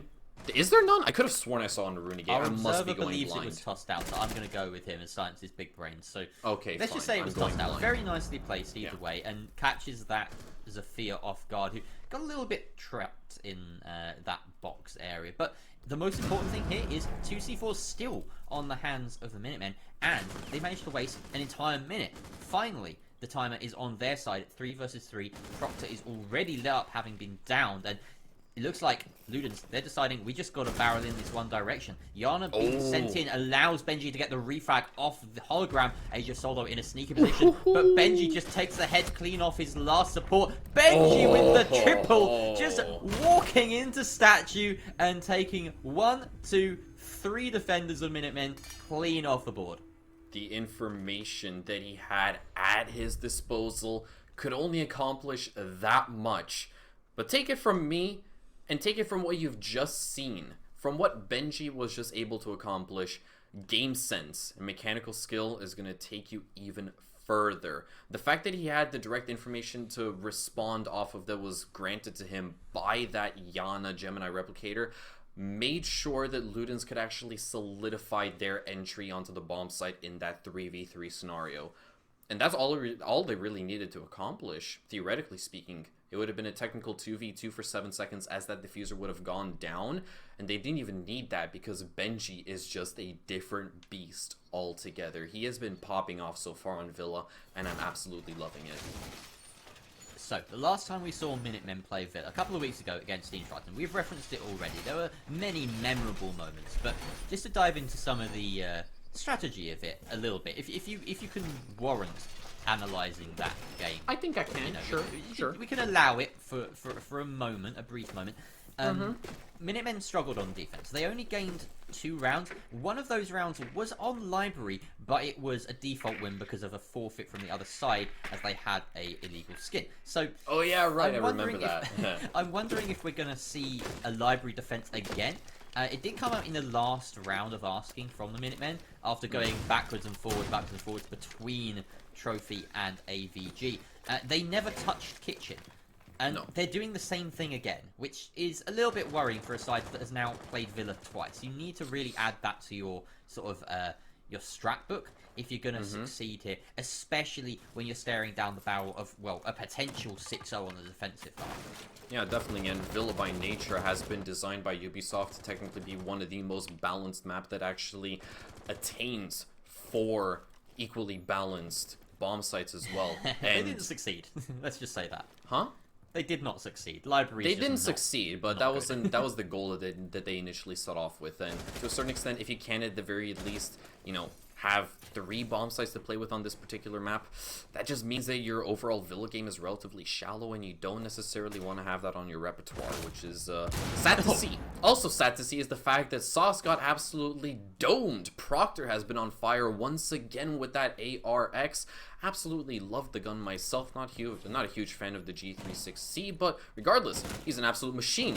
Also spots out Dumfries over by 90, lands a couple of shots in him to soften him ever so slightly. Drone information is good, and so is the swing. Proctor finds a double in the early days of the round, and guess what? We still have 100 seconds left to play with. Lockdown Ludens are looking very comfortable right now. Proctor is doing the dirty work, but you've got to give some credit to his partner in crime, Benji, on these pushes. That's the second time we've seen the Yana and the Sledge combine with the use of nades to secure a kill. That Astro opener was so crucial. KK now taking the helm as he swings his way around that bar door, but he backs away, tries to take control of the top of main instead. Proctor will find his 3rd kill on the round. He's on for the ace, ladies and gents, but Gady will be felled. Proctor with the quad now. He's on for the ace. Kieran going down. It's all up to Age of Soul. Proctor's got the pistol out. He wants to do this in style, everybody, but Yobu will deny him the glory, taking out Age of Soul, securing Lockdown Ludens, their 5th round in very convincing fashion. I know it's very rude of me, but boo, you robbed him of the ace. Not cool. Absolutely not cool. Yeah. Proctor has been carrying his own weight and then some as well. He has been absolutely on fire, and I know, Twitch chat, it's against the Minutemen. I know, but still, we can't take that away from the the work that Proctor has been putting in thus far. The fact that he is playing on a Yana who, typically speaking, doesn't necessarily fill the role of an entry fragger, but given their composition and a lack of an Ashe, one would argue that. But because of the fact that Yana as a whole actually, or the purpose that she serves is to feed the rest of your teammates live information in real time. And Proctor, while he has been doing that to a certain extent, his main focus is entry fragging. And he's been able to do that consistently and constantly, and then he just goes above and beyond, which is absolutely lovely to see. 10 rounds, or 5 rounds and 10 kills. Absolutely banging. Truly. And right now, it looks as though they are scared. They are scared particularly of the drone work that's coming out from Knockdown Ludens, as is exemplified in their setup. They've gone for the Vigil, Mute, and Mozzie Trio Supreme to try and counter the amount of intel that Ludens are bringing forward. The Yana exemplifying that, but only one of these counters Yana, and that is, of course, the Mute. So you can still see a Vigil, I believe. Yeah. You can still make your way past pests. So if she's doing her job, using that utility well, and we have seen her put it to good use so far, then this won't really do much. And it's part of the reason we're seeing an increased amount of play with Yana, as Mute just surges in prevalence. She is one of the best answers to everything that sort of supports Mute. Yeah, definitely so. And she also has 2 frag grenades, which means that your team's overall lethality just spikes up exponentially. Yeah. And Proctor, once again, just basically giving us real-time examples of everything that you just attested to. Yana is an outstanding operator, and Proctor is showcasing that to the best of his abilities. But more importantly so, Lockdown Ludens, they've been able to clear out the entire northern side of the map.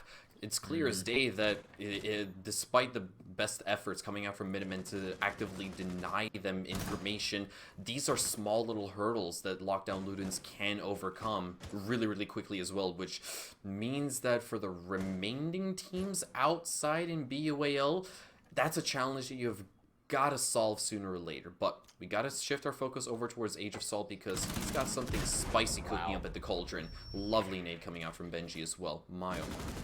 This is just disgusting from these two. Proctor again tagging in, always doing one better than Benji, it seems. He's just not letting Benji get any of the glory for long. But these two players are tearing apart the server. Age of Salt on the flank. This has to be high impact. He does catch the back of Proctor, but doesn't quite secure the kill. Does find the one on the... No, he doesn't find the one on the window, unfortunately. Gady takes out Raj, and now it's all on the Vigil. His position, though, he has to fly back to the top of red, and KK is waiting there. Just couldn't have the impact on the flank that he was hoping for. Lockdown Ludens lock it out 6-0 on their attacking half.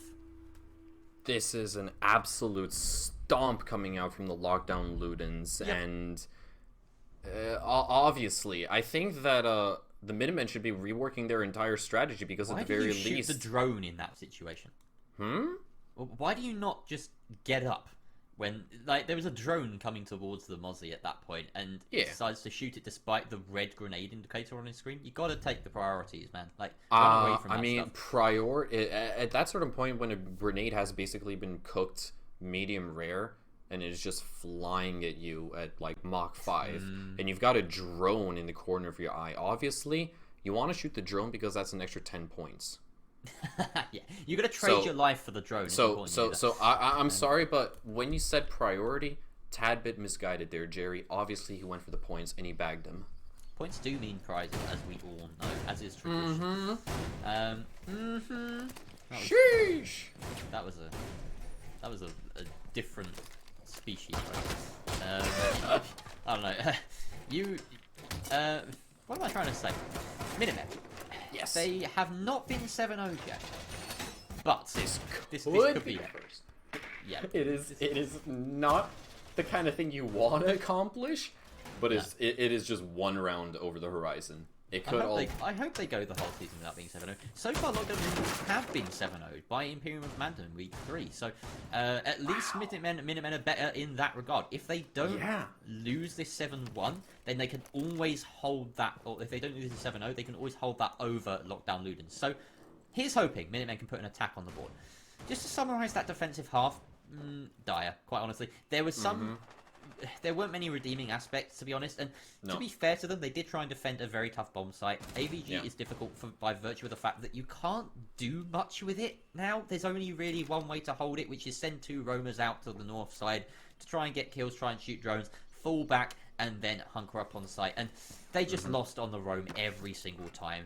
Minutemen would constantly be gaining that man advantage, and from that point on, they swiftly took map control and swiftly gained the frags they needed. It's just about as standard and textbook as possible, but couldn't fault any of their play.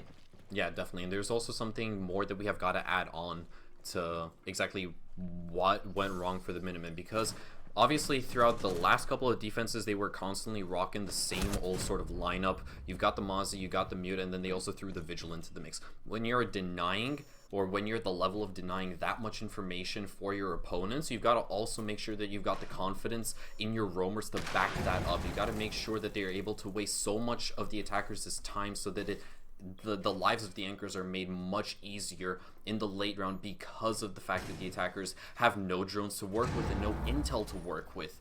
And because of the fact that the Minutemen, especially on their roam game, whilst having the info denial trio at their disposal, was so timid, didn't necessarily set them up for success in the late round either. But back to the matter at hand, lockdown Ludens, their first defense, and they've already suffered a casualty. Benji has been wiped clean off the playing field. And they got to pull off this 4v5 to ensure that Minutemen take their first 7-0. KK sitting here with impacts in hand. He can try and get close and deny the breach if he hears the Selma charge or exothermic going through. But a couple of key frags coming through from the defense. Gady does manage to gain one. Sorry, from the attack. It's all blue. And now KK and Gady are left in the 2 versus 4. 3 toxic gas canisters in hand. Don't know if that vault door has been denied. Didn't quite catch it. But if it has successfully, I think it has been by KK, who sent out both of his impacts. Yes, it has. So he has a key anchor position left in his hands. With the Alder and Vault in his control, he is still possibly going to win this round. But with Gady gone, and now himself, it's all over. Minutemen, they have found themselves an attacking round. They have found themselves a round, and they have bettered Lockdown Ludens, if only for the fact that they are not going to lose 7-0 this season just yet.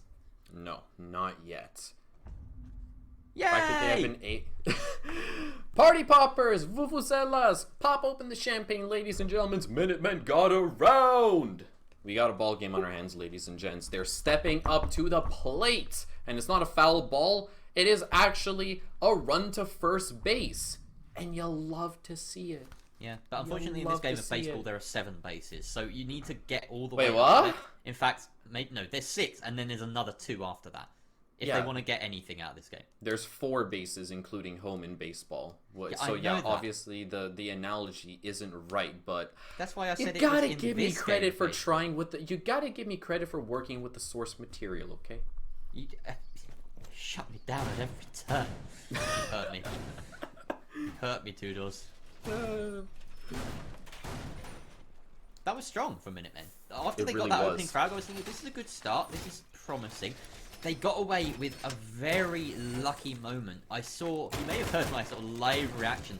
Source, I believe it was, I think it was Soul as a hard breacher, crossing over from statue towards 90. And we saw for a little bit of time the Mozzie holding the angle from inside of Aviator, and he took a little bit of damage. That P10 Roni, if it finds a headshot, is going to be lethal, but otherwise it's just going to tickle a dashing attacker like that. So quite lucky to get away with his life because he was completely unaware of the angle being held. And I think that honestly was a huge defining factor in the round because it meant that they still had a couple of hard breaches up. It meant that Ludens didn't have enough of a sort of a man advantage, or they didn't create a man advantage for themselves going into that final hold. And it's a very, very difficult hold to succeed with nowadays if you are down a man. It really is, and I think it was just an entirely different side of Minutemen that we saw in that last round because they were actually willing to challenge much more in favorable gunfights. They kind of just played as if they had, well, forgive the clichéness of what I'm about to say, but they played as if they actually had nothing to die for. And it worked out splendidly for them in that last round. Let's just hope that they can keep up the exact same kind of gameplay dynamic in this next tier round, as a trade does come out from both squads. It's a level playing field once again. About to set level. It's not the exact same as lever and lever, but close enough. There was a neat little angle being held there by Proctor, and his position will be known now below. He managed to take out the Nomad, who was outside the window, with the shots from beneath with the prepped angle. So that's a very, very nice, sneaky play by Lockdown Ludens. Exactly the kind of initiative they need to take to try and lock this one out and get the first defensive round of the entire game on the board. Smoke just misclicked twice. Not too sure what that was about. Curious. Okay, maybe I don't know. Maybe he accidentally shot out util or something. No clue. Maybe, could be. NJ Source is downstairs. Sorry, NSJ Source downstairs trying to hunt out any roamers that may be present. And Evil Eye's being destroyed by Dumfries. This is gradual but important ground being taken. These foot level holes by the pool table are super important for holding on to this position. Kieran taking out Proctor is huge though. That's the roaming Jaeger dealt with, and now a man advantage established. The drone utility on the side of Minutemen is lacking somewhat, and with these jammers in play, it's going to be very difficult to establish the exact location of these last defenders, but they can take a fairly good guess at it. Yeah. Indeed they can. Obviously, at this certain point, you've got enough information to work with, so you can sort of triangulate the position of the last few. Gady's going to actually pick up Dumfries as well, so that is going to even out the playing field, the scales ever so slightly in the favor of Lockdown Ludens, as NSG is going to be lit up quite a bunch. Age of Soul is going to take a Pokeball to the face, but he's not going to be added to any of the Lockdown Ludens' Pokédex this time around. Gady trying to crawl through those footholes, potentially try to pick up one of the players over by 90, but they're going to come straight to him apparently. KK is also going to double down, join in on the fun as he shuts down Age of Soul, goes for the wide swing with the Alda. And my, oh my, Kieran was surely at his mercy right there. Lovely little two-piece coming out from the Maestro to seal the deal. Nail the coffin for the Lockdown Ludens, and, well, they're going to be kicking themselves that they couldn't have ended it off in round number 7. The quick, flawless 7-0, but round number 8 is as good as it's going to get. 7-1 on Villa. I'm not sure that they'll be kicking themselves about that, to be honest. Sure, they'd be very happy with that. 100% KOST from Gady. Certainly a high impact player in that game. That's the stat that really stands out for me. I do love looking for those hundreds in the wonderful R6 Analyst scoreboard. When it works so wonderfully. Clean. It's so clean. It's so clean. But yeah, I thought that might honestly have been lost. There was a key turning point in that round for Lockdown Ludens, which was KK just leaving his post as a Maestro inside a vault for a moment to try and take the fight onto the player pushing through Skull, and missing the opportunity to impact trick that vault wall. At that point, I thought, hey, they've got an opening now. The attackers could continue to get these AVG attacks under their belt, but they just got the kills. The footholds that we saw at the very end, Source was praising the footholds by Pool, and it got him at least a couple of kills in the sort of dying few minutes of minute of the game or so. Was that it was just the one kill because it was KK on the Maestro with the Aldo who got the last 2 in that 3v3 scenario, but regardless, those footholds over by the pool table still played a massive role in the victory that Lockdown Ludens were able to close off for themselves.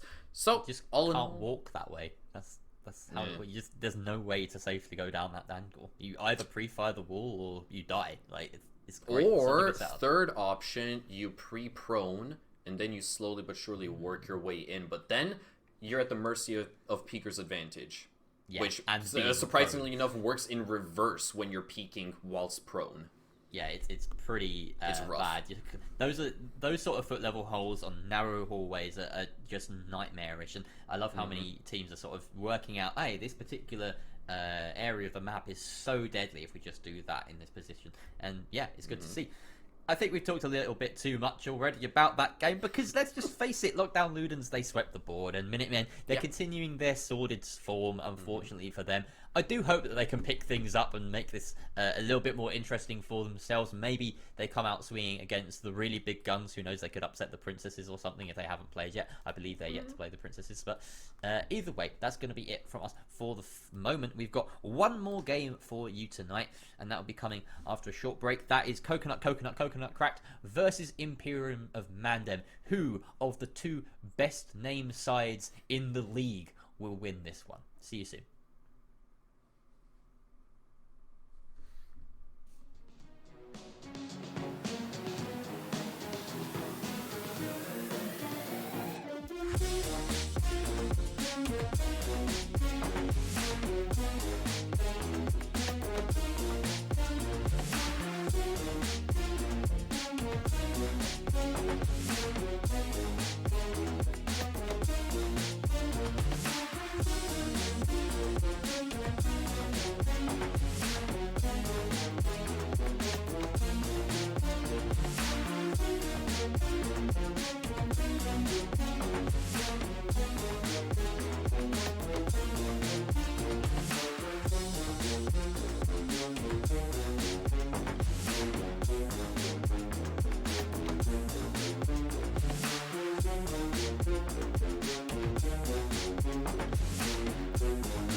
Ladies and gentlemen, welcome back to BUAL. In case if you guys are just tuning in, here's the TLDR. We started off the evening with a cracker of a matchup that was Team Triton versus the Princesses, and unfortunately enough for Team Triton, they lost their spot at the top. It was the Princesses who managed to actually claim that dub. They named it Dub House, 7-4. Our second matchup of the evening was the Minutemen versus the Lockdown Ludens, who narrowly avoided taking their first 7-0 loss this season. So they still are holding on to a rather decent record, all things considered, but now, unfortunately enough, they're going to be going back to the Wastelands, and they're going to be, well, probably bothering some poor soul about settlements that need to be saved.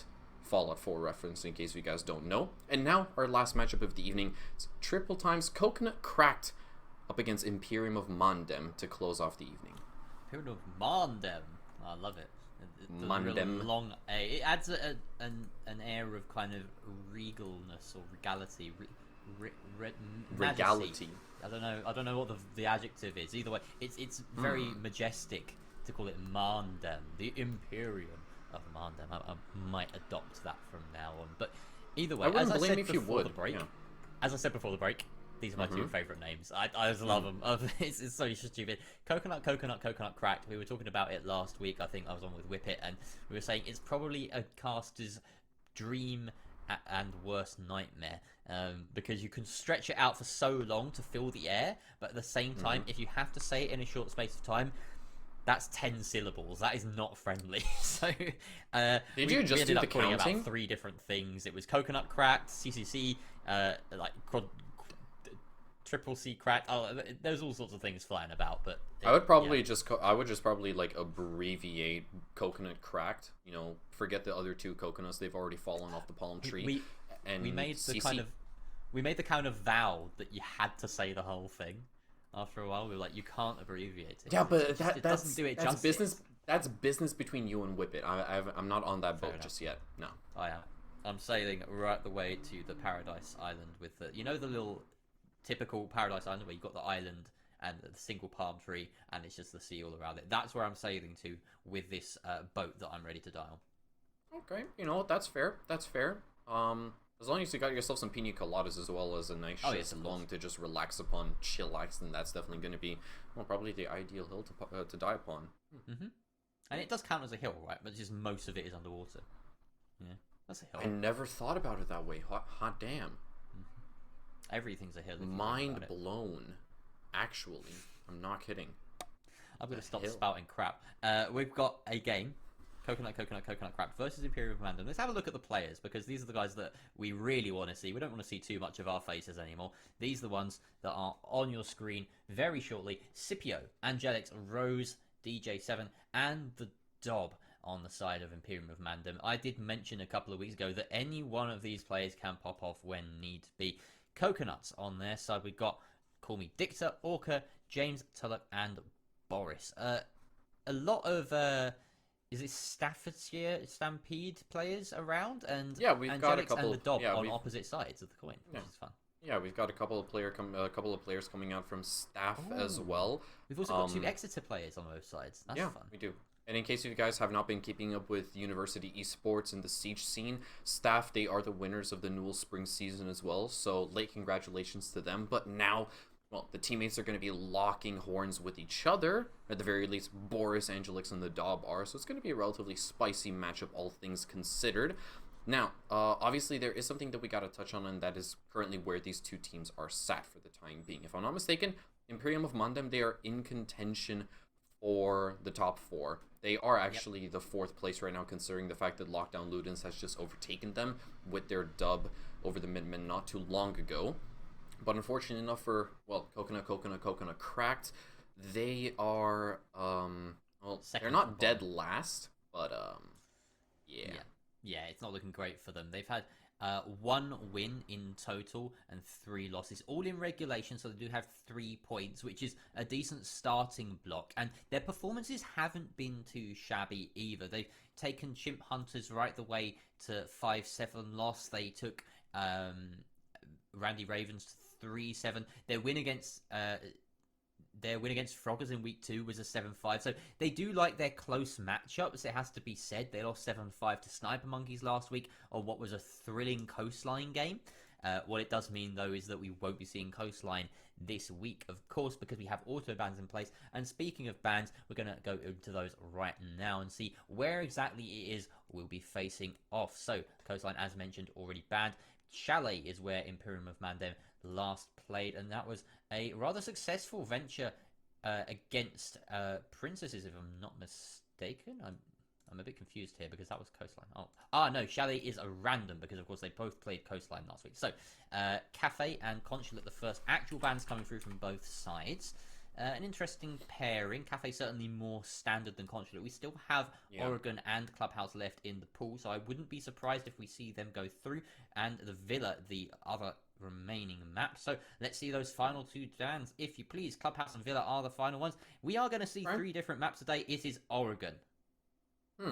I mean, I personally love seeing a little bit of variety. Obviously, the last 3 remaining maps, we've already seen Clubhouse and Villa in our 2 earlier matches this evening, so Oregon, not a bad way to round off the evening. Yeah. I can definitely agree with this. I can definitely get on this train. Why not?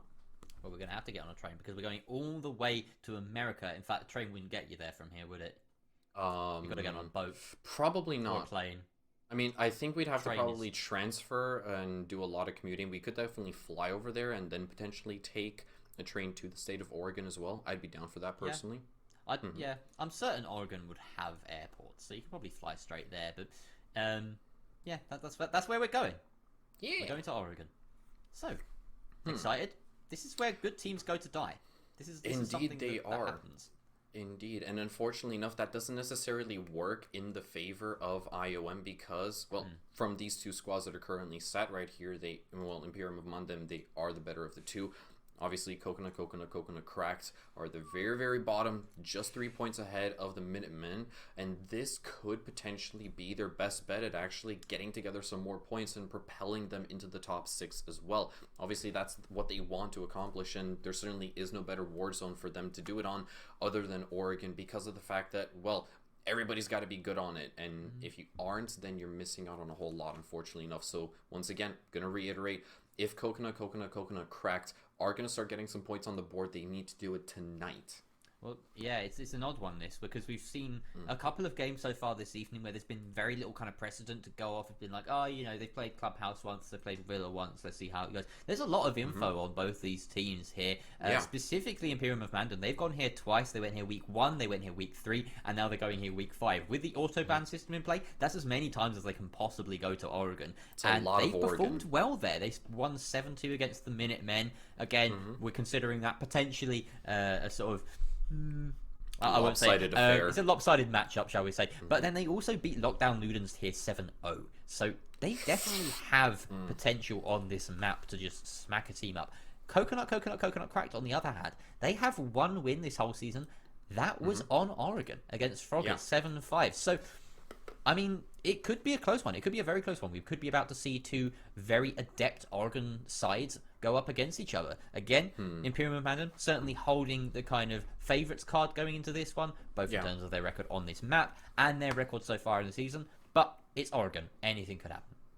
Indeed, anything can happen. Now, obviously, for starters, as you stated, IOM, they're much more well-versed on Oregon just because of the fact that they have featured them, or they have featured this particular map in throughout their play days numerous times compared to Coconut Cracked. But obviously the fact that, well, Quadruple C, they have actually got some experience on Oregon throughout the regular season thus far, definitely makes them prime contenders for taking the fight directly to IOM as well. And unfortunately enough, there's no other way about it regardless.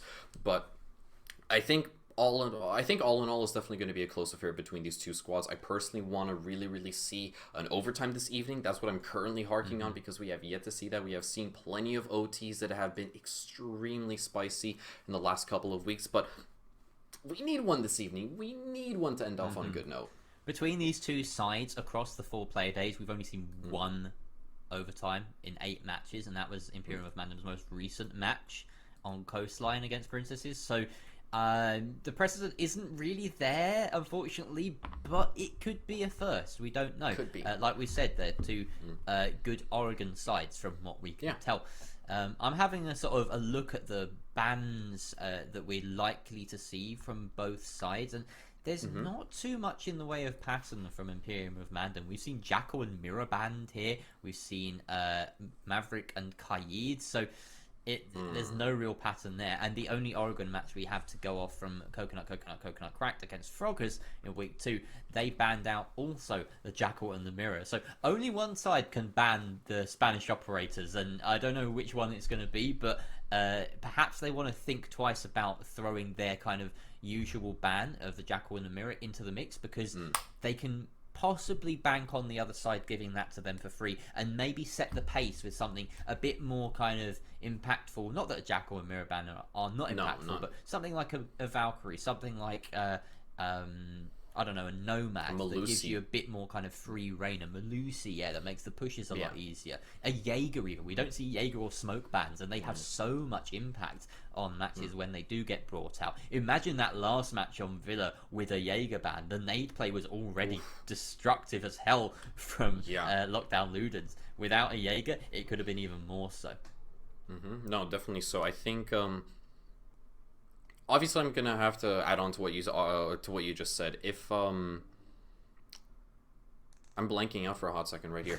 If Coconut Cracked really do want to stand a good fighting chance against our opposition, God, I'm blanking out so badly right now against against IOM Imperium of Mandem, that I definitely think that they should be taking a couple of risks. They should potentially be throwing out a couple of curveballs and not necessarily going for the staple bans, as you stated, both Velvet Shell operators. And by the way, I'm not exactly sure what it is with BUAL. We see a lot of dual Velvet Shell operator bans, and I personally really don't see that all too often in other communities of Siege and other platforms altogether. So the fact that it is so prominent here, it's something that could be fun. It's weird. It definitely does warrant a bit of fun time investigation into it as well. But obviously, Coconut Crack, they are clearly the underdogs. They are clearly on the back foot moving into this matchup. And if they do want to stand a fighting chance, gonna reiterate that they do need to potentially throw IOM off their game. Yeah, I mean, it's getting to the point with these Jackal and Mirror bans that everyone's expecting the Spanish Inquisition, which is not how it's supposed to go. You're supposed to not expect the Spanish Inquisition, but it's just happening. So yeah, what else is there to say really? Oregon's gonna come up once we get into the game, so do bear with us. We're just waiting for a couple of players to get on into the lobby, you know. Casters start the game, what have you, in Twitch chat. We've already made this joke once this broadcast, but guys, you've got to be on time. Come on, we understand the university deadlines are a thing. You know, you have to do your work on time. I was so bad at deadlines in university. I was awful submitting work, like, bad at them. You know, weeks late. So I can't really go on about anyone. But you know, these are students. They should be used to, you know, operating on time. I'll give them a stern talking to afterwards. But yeah, there's nothing much we can do until they get here, basically. I mean, yeah, you are a music teacher at the end of the day. You do qualify for giving some of these kiddos a stern talking to as well. So we've already established where the naughty corner is, where the naughty step is. It's on Clubhouse and it's in the strip club. So we will send these players all the way from Oregon, west of America, to Germany. Like that, we're going to send them there because they're that all naughty. Expenses paid trip to sit inside of a strip club. An empty doesn't strip sound club, half bad. This strip club's not making any bad. money. Like, I mean, you can blame OnlyFans, but either way, like that place is a bomb site. Like, I mean, don't get me wrong. wrong. A bomb site. It's a hostage. It's a hostage room as well as a.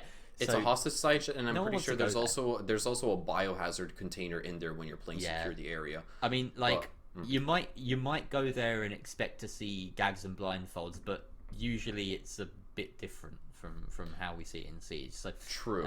Yeah. And plus, if you're actually going there by yourself, like if BUAL does fly one of you guys out just by yourself to the strip club inside a clubhouse, then you're not going to be having fun. If you might have a group together, then it's certainly a different experience altogether. You can definitely have fun with that, but what do I know? That was a tangent and a half. Why? I'm so mad. I want these players to get in. I want to start the game. I just want to see them play. I mean, you're a caster at the end of the day, and so am I. But unfortunately enough, I don't have the balls to start the game. Yeah, I know. You One of us do. has to do it. This is basically the situation where, you know, we've known each other for a very long time, Tudors, and I think like after a certain time, there's only so long that we can be on a call to each other, on this VMix call to each other, and say, no, you start the game, and then you reply, no, you start the game, and it's like, get it, we're a couple. We are a couple, and I can't imagine how bad we'd have to actually handle the check if we'd go out to eat dinner sometime. Yeah, it would be bad. But I would definitely overspend. Like, I can imagine us spending a lot of money in a restaurant once we finally get the opportunity to meet up, because we've never met. This is like, we both started casting during sort of like just before lockdown number one hit, before lockdown Ludencies even existed, and we've never met in person, so it will happen someday, hopefully. It's definitely on the menu. It's definitely on for some time eventually. I'm just I think we're going to cut to a short break here, because this is supreme waffle. If we went to a restaurant, I know what we'd be ordering. It would be waffle. What would we be ordering, though? So while we wait for, is syrup playing in this game? If there's a syrup playing in this game, that'd be an amazing time. For a second, I legitimately thought for a second that you actually said corn syrup, and I was thinking to myself, why on God's green earth would you order nothing but corn syrup if we were to go out and fine dine? Yeah. We're throwing to a break, everybody. That's what we're gonna do. Yeah. We'll be back fairly soon with the game, so don't you worry. Enjoy spamming Twitch chat, and we'll see you in a few minutes.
And welcome back, ladies and gentlemen. Apologies!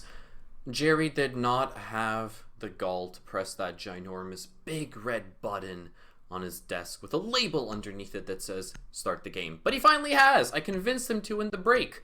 Yeah, man. I painted my S key red and made it about 20 times bigger. So now I'm not going to be able to do anything when I boot up Siege other than run backwards. But that's a sort of a difficulty that I will surmount when it comes to it. For now, we're casting. We're watching these far better players actually do the job that I wish I could do.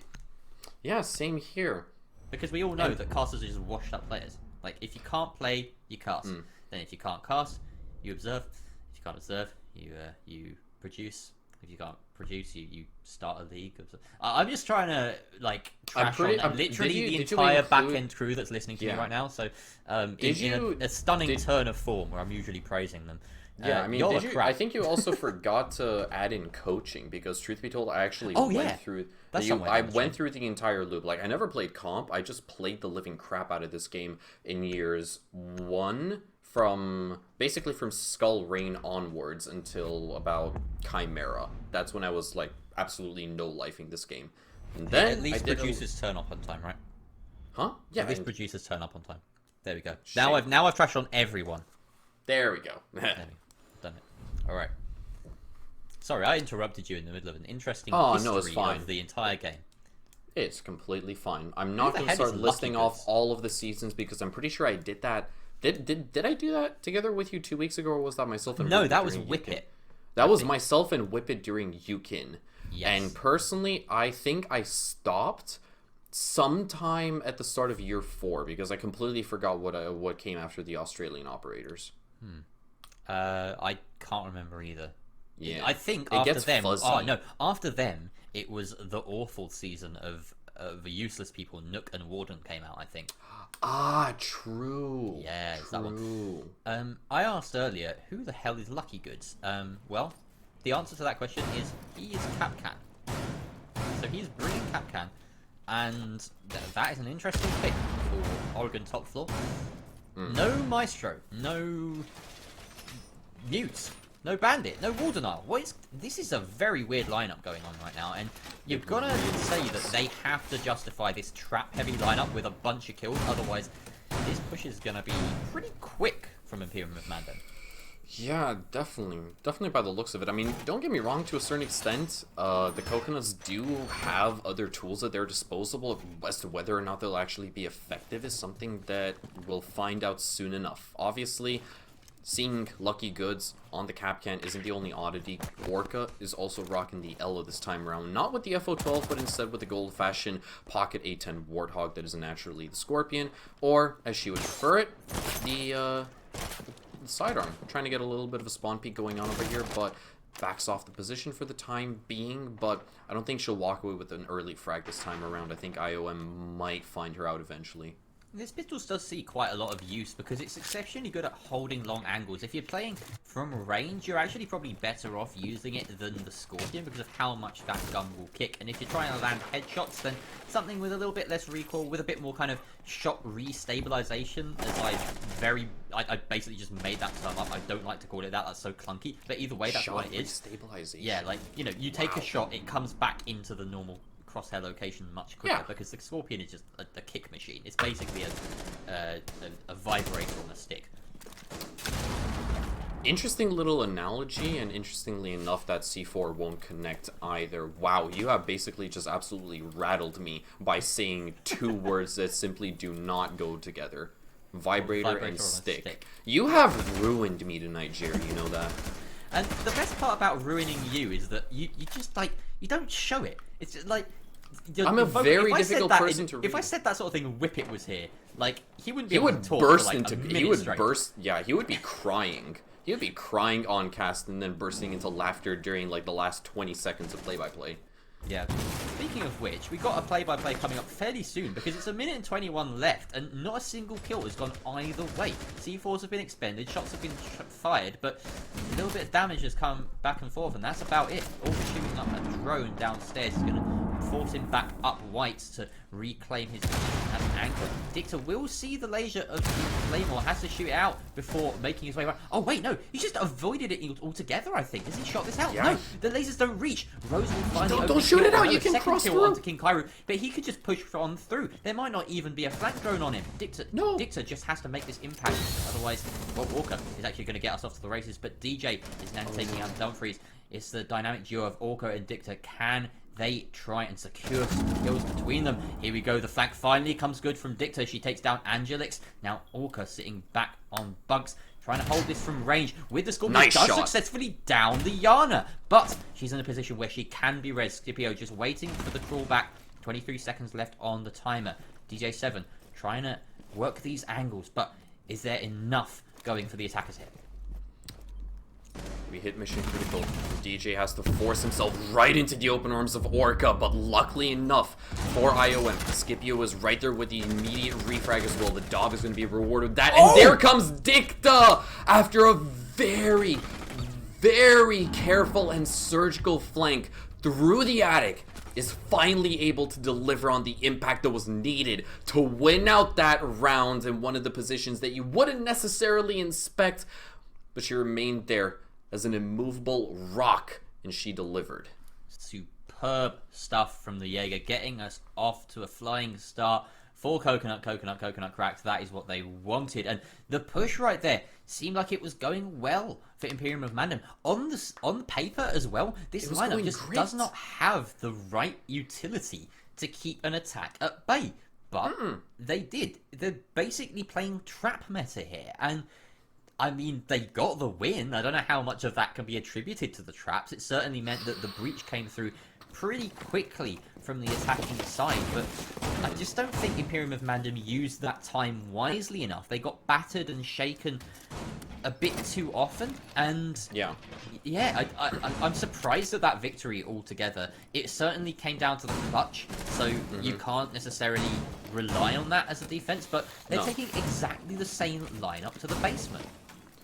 I mean, don't get me wrong. I personally think that things on the side of the Coconuts went relatively south relatively quickly as well, because IOM were able to gain so much free real estate really quickly all to themselves, to the point that they were actually comfortable enough to buddy up and challenge favorable gunfights. And the fact that Dicta was off site for so very, very long, and don't get me wrong, I mean, getting rid of that Claymore, at the very least creeping around it, is very, very precise. It's like diffusing an actual bomb in real life.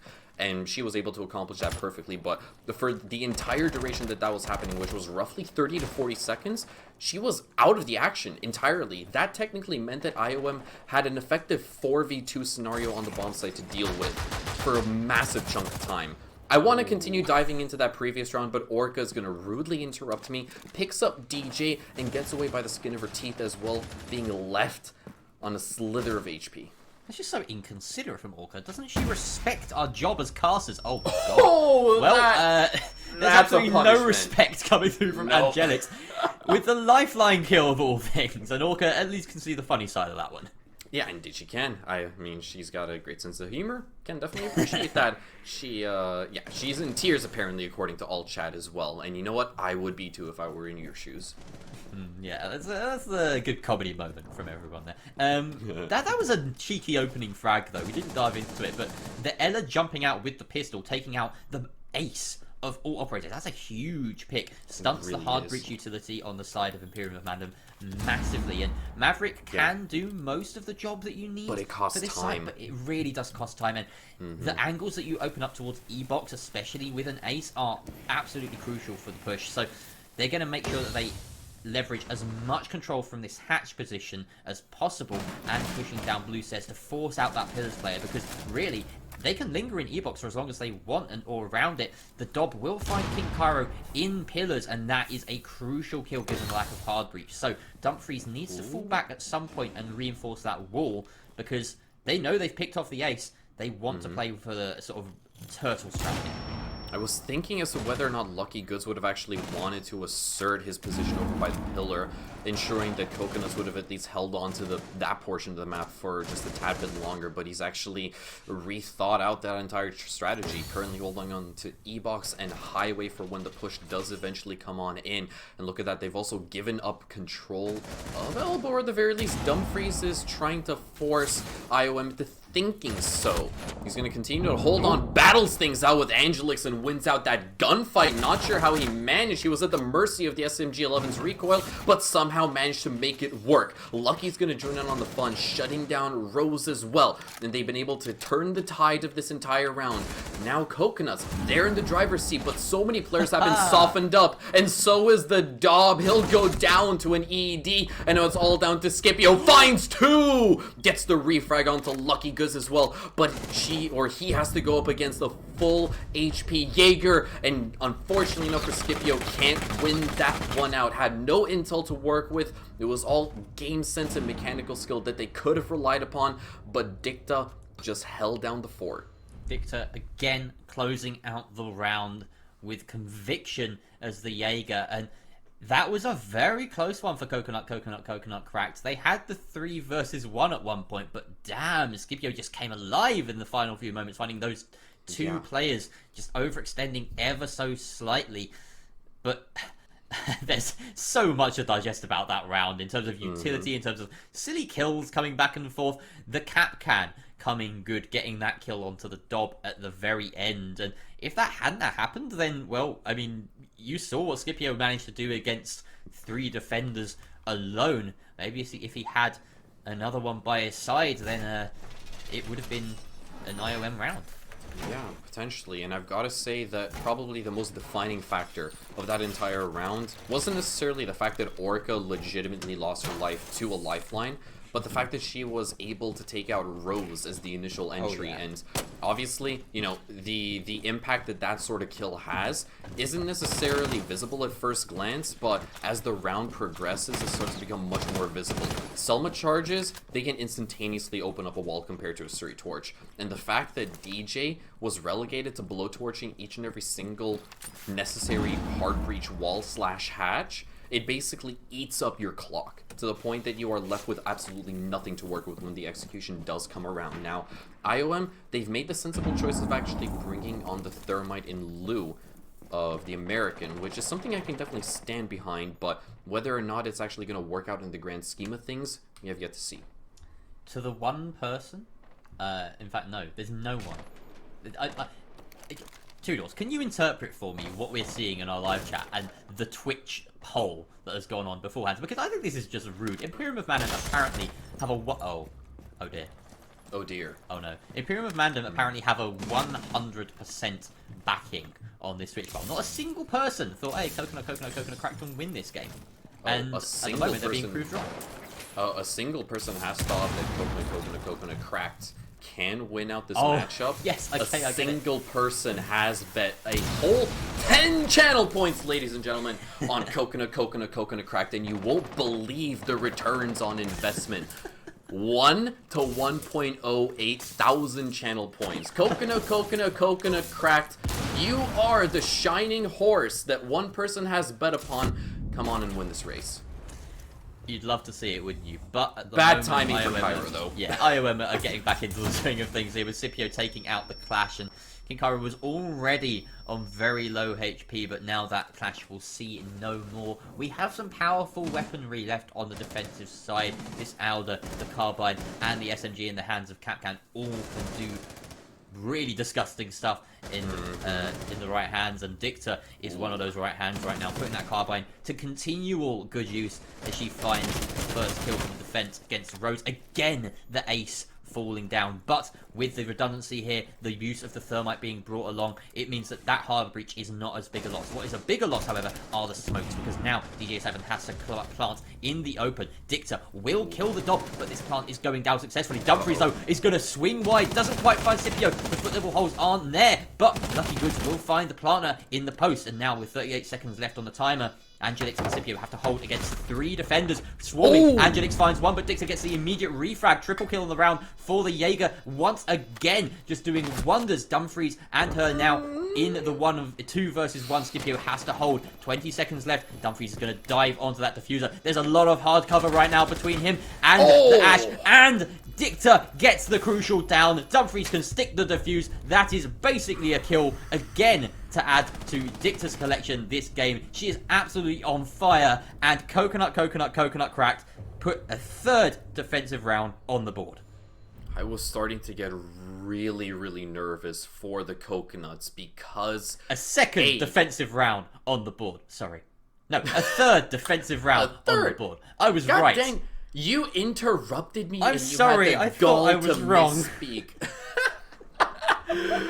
Oh, F's in chat for Jerry, ladies and gentlemen. But seriously, on a much more serious note, Coconut Crack, they visited a tertiary bomb site. They got off on such a bad foot to the point that they lost a lot of crucial players in the forms of, well, Orca and Cairo relatively early on. They had to basically hold on for dear life for a whole 2 minutes in a 3v5 scenario, to the point that they once again were able to make the heroic shine true. This has been the story for these 3 rounds that we have seen thus far. More importantly, yeah, I gotta mention right now, it's a successful site rotation, but Coconut Cracked. The heroics are coming through and through, time and time again, and it seems to be the downfall of IOM because, well, what else is there more to say, actually? They're just on a different level, even when things look dire. Imperium of Mandem have, I don't think, had this bad a record on Oregon. Yeah, so they managed to win 7-2 against the Minutemen in the very first Playday, and they gathered 4 attacking rounds. They can't possibly do that now. They've already been put in their place by Coconut Cracked, and there could be more to come as we come back down to the more favourable sites. So, Quadruple C, they are setting the pace. Orca is also setting the pace with these consistent spawn peaks. She's getting some value here and there, doesn't tag anyone that time round, and in fact is brought down to about 24 HP herself, but at least she's setting the pace. She's, you know, putting the fear of God in Imperium of Mandem's attack, and that's exactly what they need to do with this kind of lineup. They're not going for wall denial, they're not really even going for drone denial, they're just playing trap meta operators, and it's such a puzzling way to do it, but I mean, we're seeing results. I mean, if we do actually want to dig deeper into that, we're essentially seeing Coconut Cracked force IOM to play these rounds out far more cautiously as a whole, because of the fact that they suffer early engagements that they can walk away from relatively unscathed, but sometimes they even do suffer a couple of HP points worth of damage. But once again, it's going to make IOM think twice before actually making any progress towards an eventual site execution. And Coconut Cracked indirectly buy themselves time. That's what's so good about it. Dumfries was doing quite good work there with the impact, but then impacted himself, unfortunately. Scipio takes down Orca, that entry fragger for Coconut Cracked, down and out, and as I come back to the focus point of that wall inside a closet, is now successfully open due to that botched impact. As well, the attic is open. So, fairly swift control being gained here by OMM. Nothing to write home about, though, with only 1 minute and 15 left on the clock. And we see a late reinforcement coming through from the Malusi of King Cairo. That's going to basically offer up full control of lower attic to the side of the attack. But Dumfries swinging at the last possible moment to get that kill. Scipio gets the refrag, however, as he can't quite make his way back through the breach, and that lower attic control proves crucial for the attack. But now they have to barrel their way on through a very narrow and limited place of options. Lucky Goods does take out the Dob, evening the man count. Now we've got 40 seconds left, 3 versus 3. Not too much left in the terms of utility on the attacking side. A couple of explosives, some frags, but Rose will put the gun to good use, taking out King Cairo. Lucky Goods is very low on HP, holding deep. Nick's at the top of White Stairs. Lucky Goods does go down at range, but not out. Basically in death's door right now. No chance of being res. Dicta has to clutch up big yet again. Does manage to take out Rose, and now it's an effective 1 versus 1 as Angelix holds the diffuser and a couple of impact grenades. But oh my goodness, that ED just doing damage there. 50 HP now left on the Zofia. Dicta with about 24. 4 seconds left. Angelix has to be sticking the diffuser and does so successfully. The rotate already sealed off means that Angelix just has to hold this one doorway. It's going to be a crouch peek from Dicta. Does he expect it? No, but he's quick enough to the reaction. Anyway, Rose gets the confirm onto the down Capcan, and that is the first successful attacking round for Imperium of Mandem. They've finally been able to get themselves on the leaderboard, and it was still, at the end of the day, a really, really close affair between these two squads. A lot of action taking place, and also a couple of really, really unfortunate series of events overall. Who was it that was actually playing on the Wamai? If I'm not mistaken, that was Dumfries, correct? It was. Oh, we're gonna get to see here. This we're gonna get to see. It was Dumfries. See, after he got that kill right over there, he had the right idea of actually, you know, jumping back over towards White's staircase, getting himself behind some hard cover. And unfortunately enough, the siege engine did him so dirty, did not give him the prompt to vault over that rotation, and he was caught with his pants around his ankles. But still, if he would have actually been able to keep his life intact, then that could have easily been that 4th round for Coconut Crack. But regardless, they should still be really, really proud and also really, really satisfied with what they've been able to accomplish thus far. Successful site rotation, 3 rounds completely unanswered. IOM were just able to find their first in round number 4, and Coconut Cracked, they're the underdogs coming into this matchup, and they have, or where they are still maintaining a very commanding lead, all things considered. And that was Dicta's first death at the end of that round, I'd like to point out. Oof. Prior to that, she was going 9-0. Okay? Yeah. That is scary. It's ridiculous. I mean, apparently goddesses do bleed, but who would have thought they'd take 4 rounds to do so? Yeah, that took a while. We've got now another Dawn's defense. They have the option of going back here again, so they will do so. We have a late reinforcement coming here from Lucky Goods, but just opting to deny that wall with a mute jammer. This time we're actually seeing some wall denial come through from the defense. Interesting mix-up here, as well as the Valkyrie coming out. So some intel to help Orca out with these very brazen spawn peaks that she's been going for so far. Dicta in T3 may have slipped by unnoticed. It was a very late point to be going up around here, but it seems as though I'm mistaken. Rose is going to be knocking in this window, whether she's aware of it or not. There we go. Absolutely knows now that Dicta takes out that drone, and this is far more advanced than we've seen her play before. This is pretty much a suicide mission, all things considered. Going to expose herself to the window, expecting the peek, and absolutely baiting the Maverick into moving across a line of sight. Lovely kill there, already breaking double digits in round 5. The nade comes her way, but she somehow weaves her way out of it. Got to be expected, the player to her right doesn't. Dob finally shuts her down. It doesn't even matter at this certain point. The fact that they've been able to deal with Rose means that they have far less heartbeat ability to work with. And that means that, well, DJ, you got to make sure you got your sneakers on. You're going to be traversing the map a whole bit in order to get all of these hard walls open. Man, he also manages to find the head of Dumfries before going down himself. Can be recovered back to 20 HP, but still a really, really good engagement. And Orca's going to get spot out down below over by the security corridor. I believe that is the Dob who's currently looking to challenge that.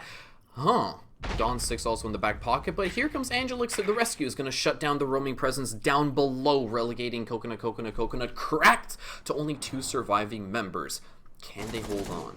Is that rotate good enough? I don't know Nope, if it is. it is It looks like they botched. won't be able to make their way through. That's 2 of those Selmas spent there as well. A third one being made to create a rotate, and that should be able to be hopped through, but it's in a less than optimal position. You don't really want to be hopping through that. Exposes you to a lot of positions. King Cairo will take down the Dog. Down goes the Yana and those Geminis with her. Lucky Goods takes out DJ7 as well, and the Fuser is dropped in closet. Sipio does manage to, no, he doesn't recover it, but King Cairo is dead. Angelix is just pushed deep into sight, and now it's all up to Lucky Goods as he gets down onto King Cairo. 1 versus 2, make it a 1 versus 1. Now Scipio holding diffuser, no drones in hand, has 24 seconds to try and get a plant down. King Cairo is a living drone, he will secure him. The C4 is pre-placed, and Lucky Goods is pinging it out to his teammate, but Scipio is wiser than that and will go for a plant deep inside of Kids Dorms. Lucky Goods is deep underneath, but doesn't have the intel, and now surely knows that he's missed his opportunity. Has to come up these stairs. C4 sent out just as a Hail Mary, the pre-place not connecting at all. Scipio is holding from by the X rotate right to the side of that bomb chassis, and Lucky Goods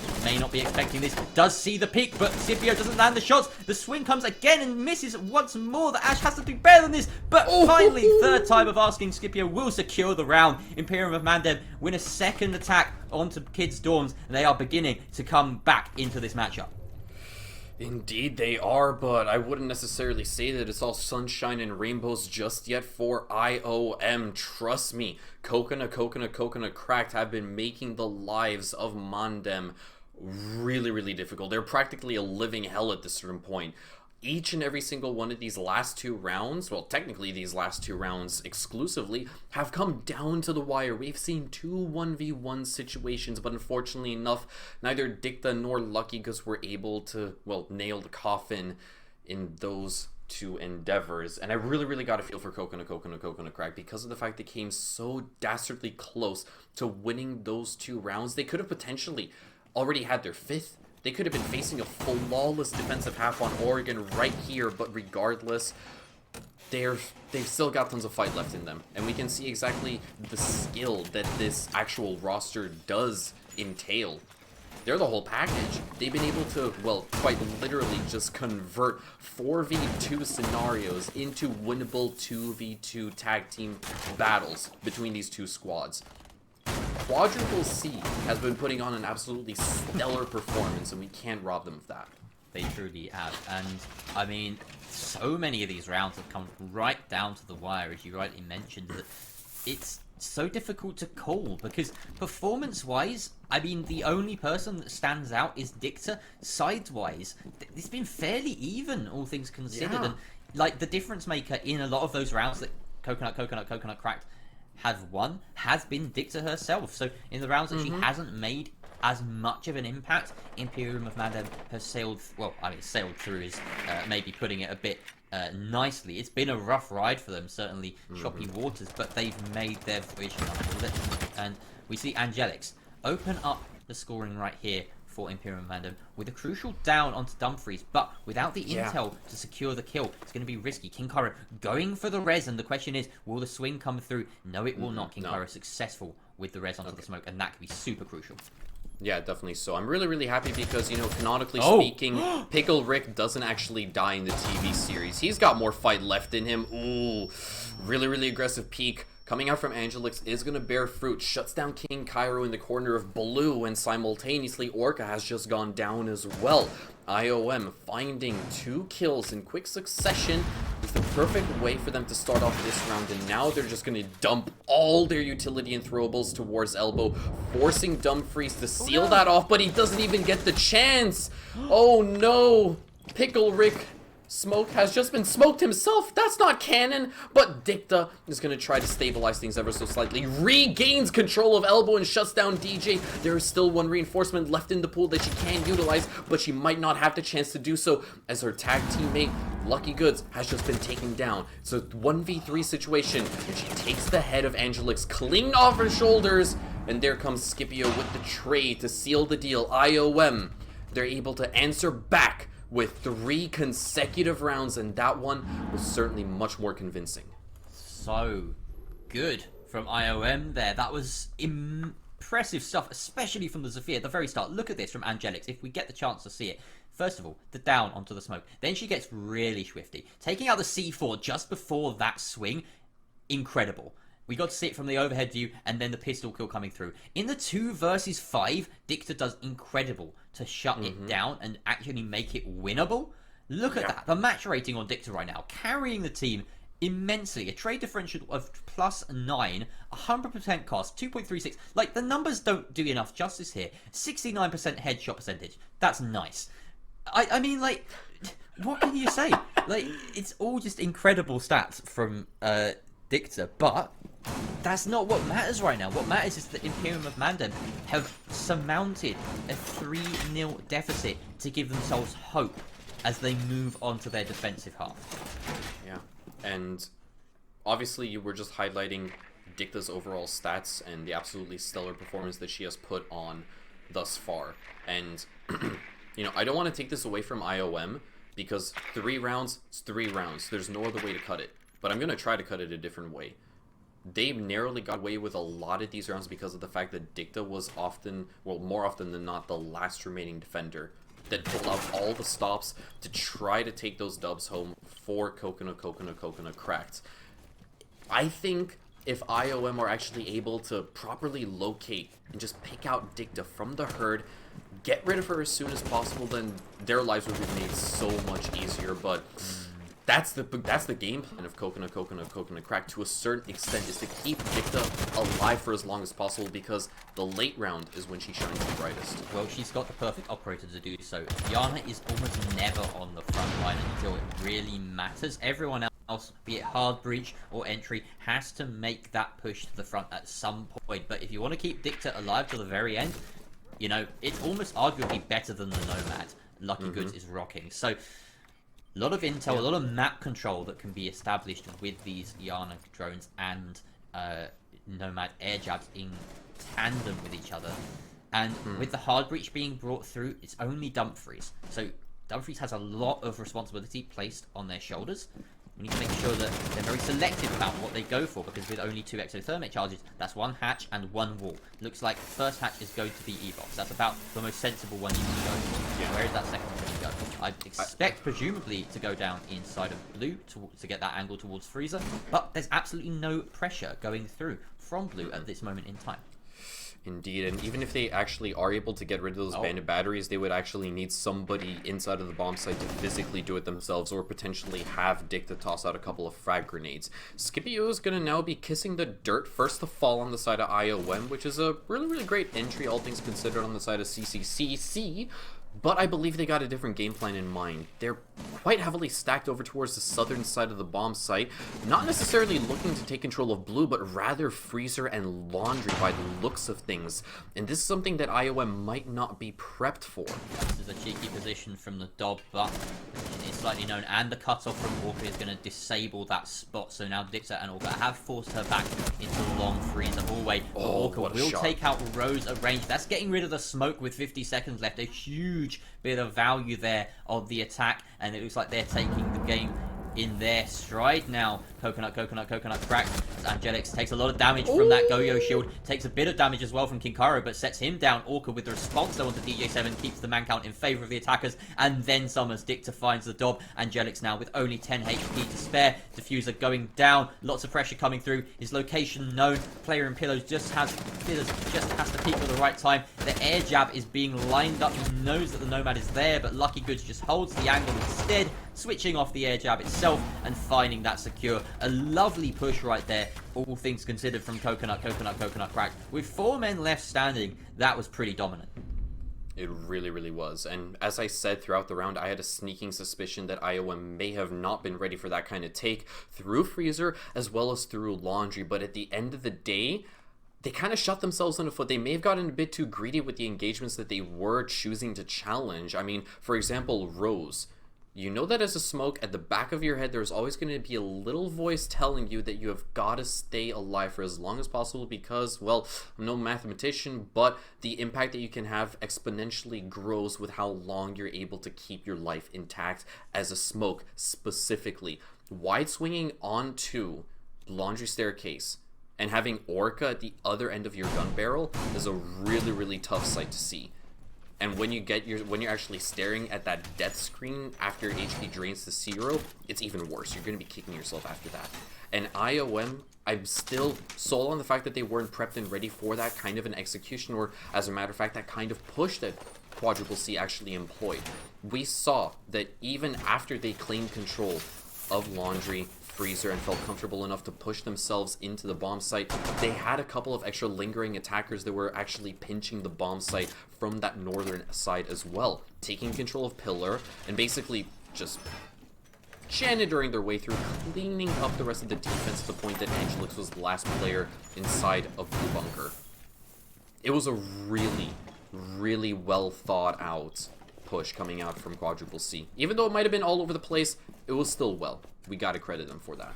I wouldn't put it all over the place. It was a concentrated effort from Freezer. It was concentrated. It was all over the place because it was spread out across the entire basement. Yeah, but still. But they managed. They took the control they needed. Oh god, the Dob is in real dire straits here. Just about managed to escape as finally we don't get that opening kill as quickly as we might have thought. That's important as well because you can see the prepped holes underneath Dumfries here as he goes to that exothermic charge. And I think I'm just going to leave last round's analysis to the wayside for now because we've got a very quick bit of map control coming through from CCCC. Indeed. And Orca having Trophy being droned in by King Cairo. This is good for them. You can see Lucky Goods, that's the Nomad, I believe, inside of Tower, just waiting for Dumfries to rotate on around and get that position. But it doesn't matter. Lucky Goods is actually going to find a kill at range through the window and then into the window of kids' dorms. And that's a bit of a sneaky opening frag, to say the least. Yep, sneaky is definitely an adjective you can throw around. I would probably say diabolical. Yeah, but still, can't complain. Each to their own. You say potato, I say potato. Orca has a kill. Oh my god, they're inside. Okay, Plant's Dumfries going is getting down a plant as well. down inside of default. Yeah. The Dob has to swing on this. No, he doesn't successfully do so. Dicta holds the angle. No. Orca finds DJ, and now it's all up to Scipio. What's happened to this round? We're in a post-plant 1 versus 5, and Scipio has been the hero so far for Imperium of Manda, but this might just be too tall a task. And they know his location. The spray coming through, tagging him up. Can't get the kill onto the prone Dumfries.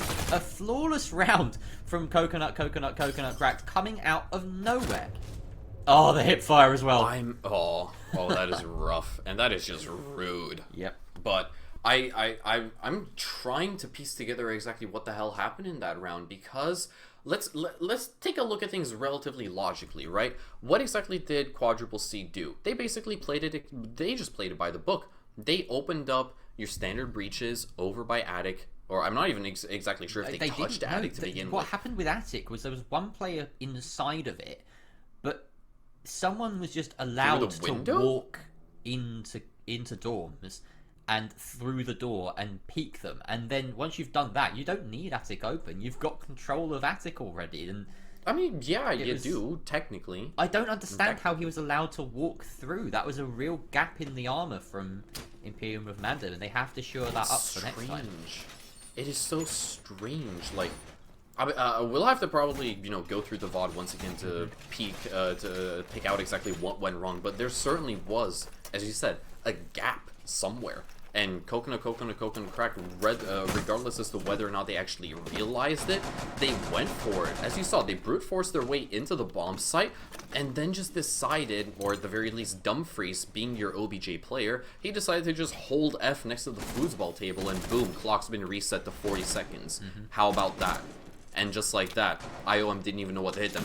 The entire round was basically in shambles for the defense before it even begun. And the X factor in that all was also Dicta having presence on big window, because that peak from that played a massive role. That could have just ended the round there and then if you killed the planter and managed to escape with her life down right stairs. Suddenly you know that Diffuser is in default spot and you have to fall back angles, but because of that cover from big window by Dicta, it immediately shut down the Lucy just as she was about to get that kill. Scipio, though, will find Orca to open up the standing for this round. And again, this person has been just always holding on to the notion that IOM can get through this game.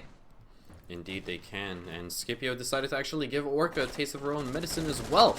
You gotta fight fire with fire, except Scipio decided to, well, instead of actually pulling out a flamethrower, he decided to light himself on fire and run directly towards Orca. And you know what? I'm completely fine with that. Early engagement coming out from Angelic's, early aggression, I should say, not necessarily something you'd usually warrant is gonna pay massive dividends, and suddenly it's an entire collapse on the side of Quadruple C. They have basically lost 2 players in the span of a couple of seconds, in the blink of an eye, and just like that, IOM, well, they've only got to hold on for another 100 seconds, but this round is practically in the bag by now. You say that. I think you're right.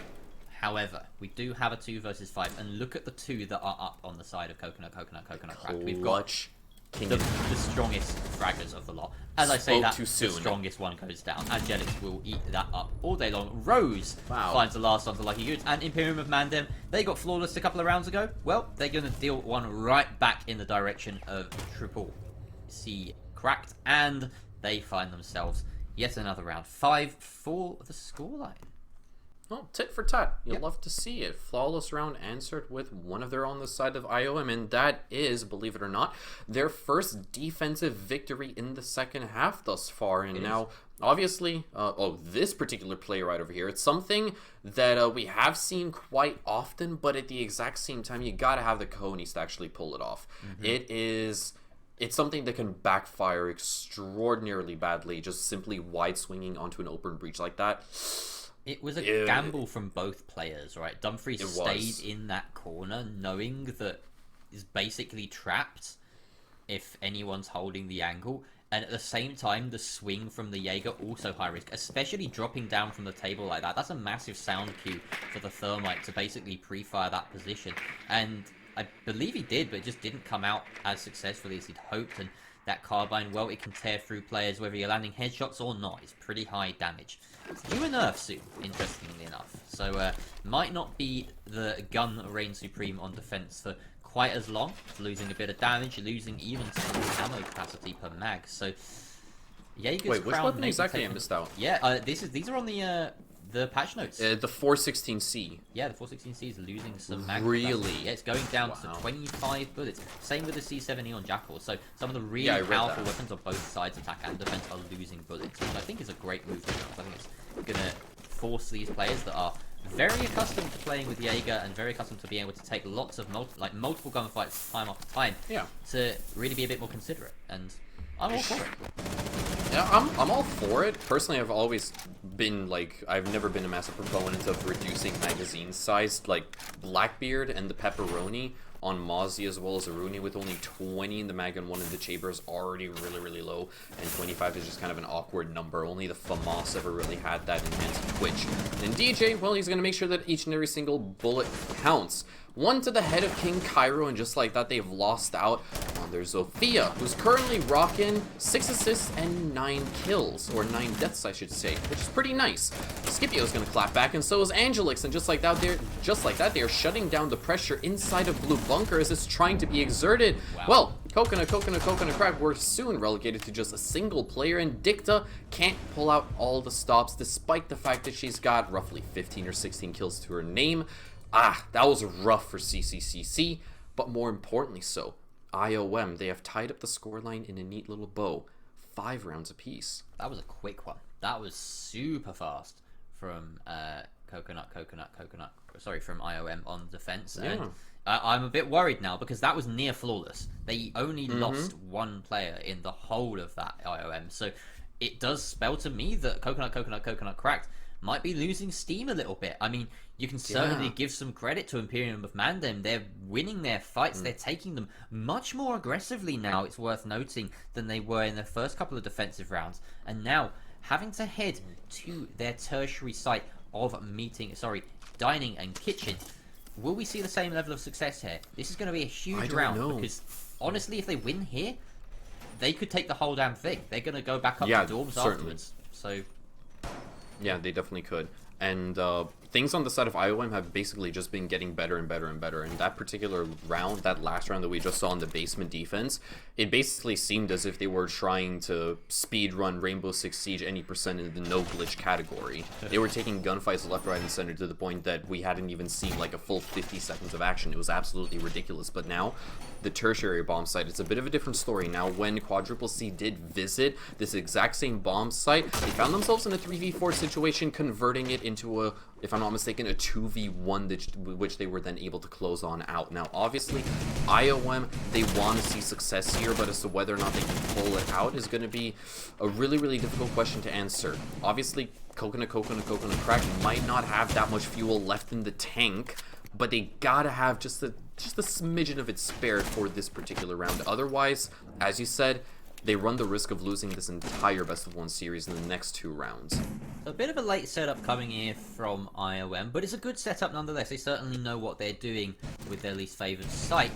And Rose is going to be a very important... Oh, wait, no, she's going. There's no one playing... Oh, sorry. Okay, I've double-guessed myself here. DJ7 is playing inside of Showers, and that's pretty important position to be holding. Usually you'll see someone like a Maestro here, someone who's a bit more durable, but for the time being, the impact is going to be made upstairs more than anything, as Angelix is the first to grab a kill. That Jaeger doing some work, and Angelix has really come alive in the latter half of this game so far, denying that Ash. Super important, especially with the Melusi Banshees up, and Scipio and Angelix just working this top floor like the Oregon of old. You don't really need many defenders up here to get a bunch of kills. You just hold this crossfire between Kids and White Stairs and let the building do the work for you. But the building's under attack as we see that first exothermic charge come through to apply some pressure onto the Kids player. Scipio's just holding this angle, expecting the peak, sees the whiff of a head, decides to fall off, doesn't make the fadeaway shot, and the ground is conceded. Angelix has to fall back, but Dicta is at the bottom of White Stairs right now, doesn't spot the laser sight, and they know that they have this Jaeger pinned down right here.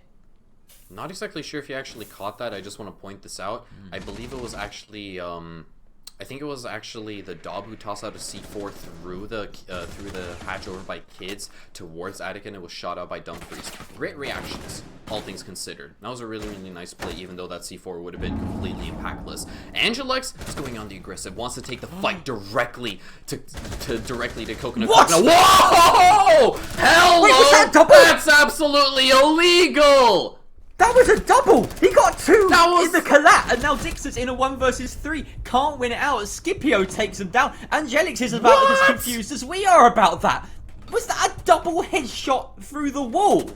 We have the benefits of silhouettes, and I can confirm that that was a collateral. Oh but my it caught me God. by surprise. You don't see that every day, ladies and gents. This is something that comes once in a lifetime to see these kinds of magical moments. Goes on the aggressive, takes the fight directly to the offense, finds the first, sticks the reload, basically reloads that 416C with malicious intent, and then commits the worst BUAL war crime we have seen to date. Get out the Geneva Convention, because somewhere in there is double wallbang collateral. You can't do that. It's definitely illegal. Angelix, you're going to go sit on the naughty step in Clubhouse. That is the punishment. Alright. Now that we're over... I'm not over that. I'm not over that. I need to gonna catch a pretend breather to be after over that. But Angelix, overall...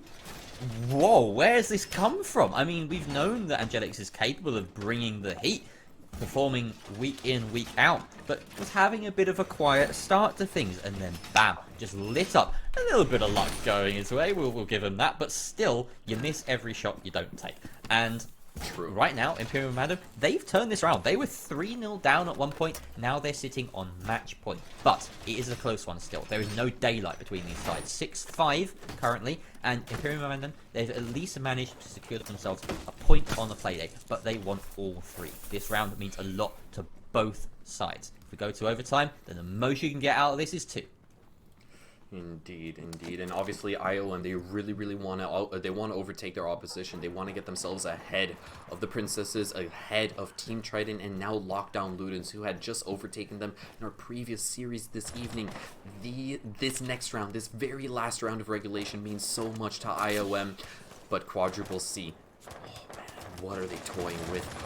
What dirty ideas are they flirting with? Dumfries has got that Gara repel hook prepped and ready to just barge in through, and here it comes! Spots out the Aruni, and that's Rose in the dirt, just like that. They've got an entry. Coconut cracks are collapsing onto the bomb site, and it's all gone south for IOM. Orca finds a double, and now it's down to the Dob and Scipio. They're not even on the bomb site. They're not even a prime position to respond. The Dob is next to fall. Scipio finds one onto Lucky. That is the refrag, but silence falls over Oregon as the C4 is tossed on out, and is not even in the same poke code. It could deal some damage to Orca, but Scipio has got to win this the good old-fashioned way. Shuts down Orca. The clock has been reset to 40 seconds, and he needs to barge his way through these tiny little CQB doorways and somehow put an end to Dicta's life. She's been absolutely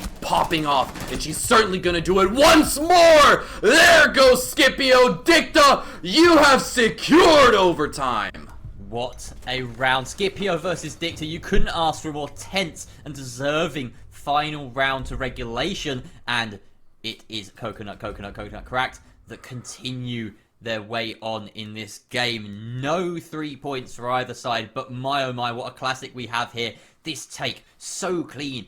Basically that entry making all the difference as it comes down to the one-man advantage in the 3 versus 2, and then the Dob shut down. Scipio doing so well to claw it back with that kill, and then the C4 onto default spot, just catching Orca out as he's prone in a safe position usually. Then the 1 versus 1 coming through, and Dicta just about edging it out. So close, and this is an insane game, Doodles. I'm so glad we finally got to this point. We've had a couple of, you know, games that won't go down in history, let's put it that way, and now we're finally treated to an absolute classic to end the day. We said that the first matchup of the evening, Team Triton versus the Princesses, would technically be the banger of this evening, but my oh my, have we been proven wrong. I said before we hopped into Oregon, which is a map that I despise with a burning passion, that I want to see overtime between these two squads, and we've got it. I hate this map so bad, but I love this match. I love these two squads and the performance they have put on. It is through the roof. Seriously is. And I mean, there's the little question of who's going to end the game with the most kills. Will it be Dicta or will it be Scipio? Right now, in fact, Angelix is pushing up the kills with 15. I completely overlooked that fact, but Dicta on 19. I mean, that's just a side story right now. We're more concerned with who's going to come out on top in this matchup. And right now, Coconut cracked. They're coming out on the attack first. No favoured side right here to go by, as it's a 3-3 split both ways. So I can't call it. Dumfries bringing the 0, but is immediately reduced to that as Scipio finishes him off with the pistol after downing him. And now, no, sorry, in fact, Rose does. Orca finding the refrag onto that bandit, however. And now we're left in a 3 versus 4 very early on with Orca reduced to a sliver of HP. King Cairo and Dicta tugging along the sidelines, and now they're found down onto DJ, who manages to drop safely into the realms of that lower attic, but is secured. In fact, no, sorry, Orca is taken out by the Dob, coming out on that refrag. Now it's a 2 versus 4. Dicta and King Cairo have a lot to do. King Cairo needs to really step it up in this game. He'll be disappointed with his performance thus far, but he's filled with confidence knowing that Dicta is by his side. We're roughly 70 seconds into the round, and we have already kissed goodbye to 5 players in this server right over here in IOM. They are still in a very, very commanding lead. Yeah, 4. Thank you for correcting my math. I don't even know how come. I actually graduated high school math with like an 8.5 out of 10, which is still pretty banging. And yet I cannot calculate how many players are alive in a lobby, but regardless. Oof, this is going to be tough for Quadruple C. Relegated to just 2 players. Now, Dicta has been performing out of her mind, but King Cairo, not that much. They're going to have to pull it together. I mean, obviously, 2 heads are better than 1, but it's still a really, really difficult thing to accomplish, all things considered. Angelix finally taking care of the Gemini Replicator, and that means that King Cairo is the perfect bait. Dicta wide swings in an attempt to get the refrag as well, but is immediately shut down. IOM off to a rather convincing start. They realized that the jig was up. They were tired of being kicked around. They wanted to do the kicking this time. Angelix just getting away with a bit of a sneaky play at the very end of that round. Didn't need to be playing in such an advanced position, but the slight misdrone from Dicta there, not even spotting perhaps the Jaeger on the return here. This was crucial. I don't think she spotted him, and if she did, then the call came a little bit too late, and King Cairo did not react quickly enough. The drop shot to finish it off as well, just with a bit of style.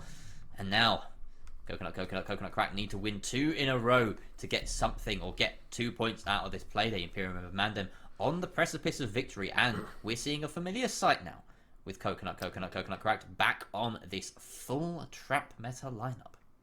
Reject normality and return to monkey, I believe is the quote. That's exactly what Quadruple C aim to accomplish. Now, obviously, they have seen quite a bit of success with this particular strategy in the very, very first 3 rounds of Oregon, but that's about where it gets cut off, because after that, IOM finally actually had some fight in them, and they actually let their true colors show, and they responded with 3 rounds of their own.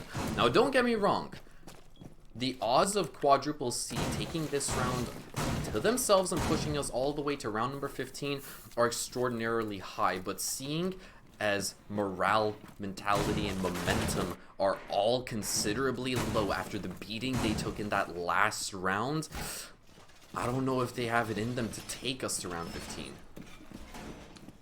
It would be something, but if they win this round, then the confidence will be flowing, and once it's at 7-7, then there's no telling how it's going to end. And right now, I wouldn't write anything off when Dicta is still alive and kicking at the moment. She has been defining this game, especially for the side of Coconut Cracked, but Angelix making that late surge to 17 kills could possibly outdo her at the end of the day, but as we all know, the dub is what's more important. The dub on the attack is sending himself into the tower, and going to be assisted by Rose as we get a bit of a dual take coming out here. About as standard and traditional as you'd like to see it. We see the silhouette of a player inside of meeting go for a very late reinforcement on that meeting hatch, but it's not going to be punished as he manages to retreat safely. The Dob now droning out that location and says it's clear. King Cairo and Dicta just lurking around that freezer sort of white stairs area, maybe hoping for a late flank, but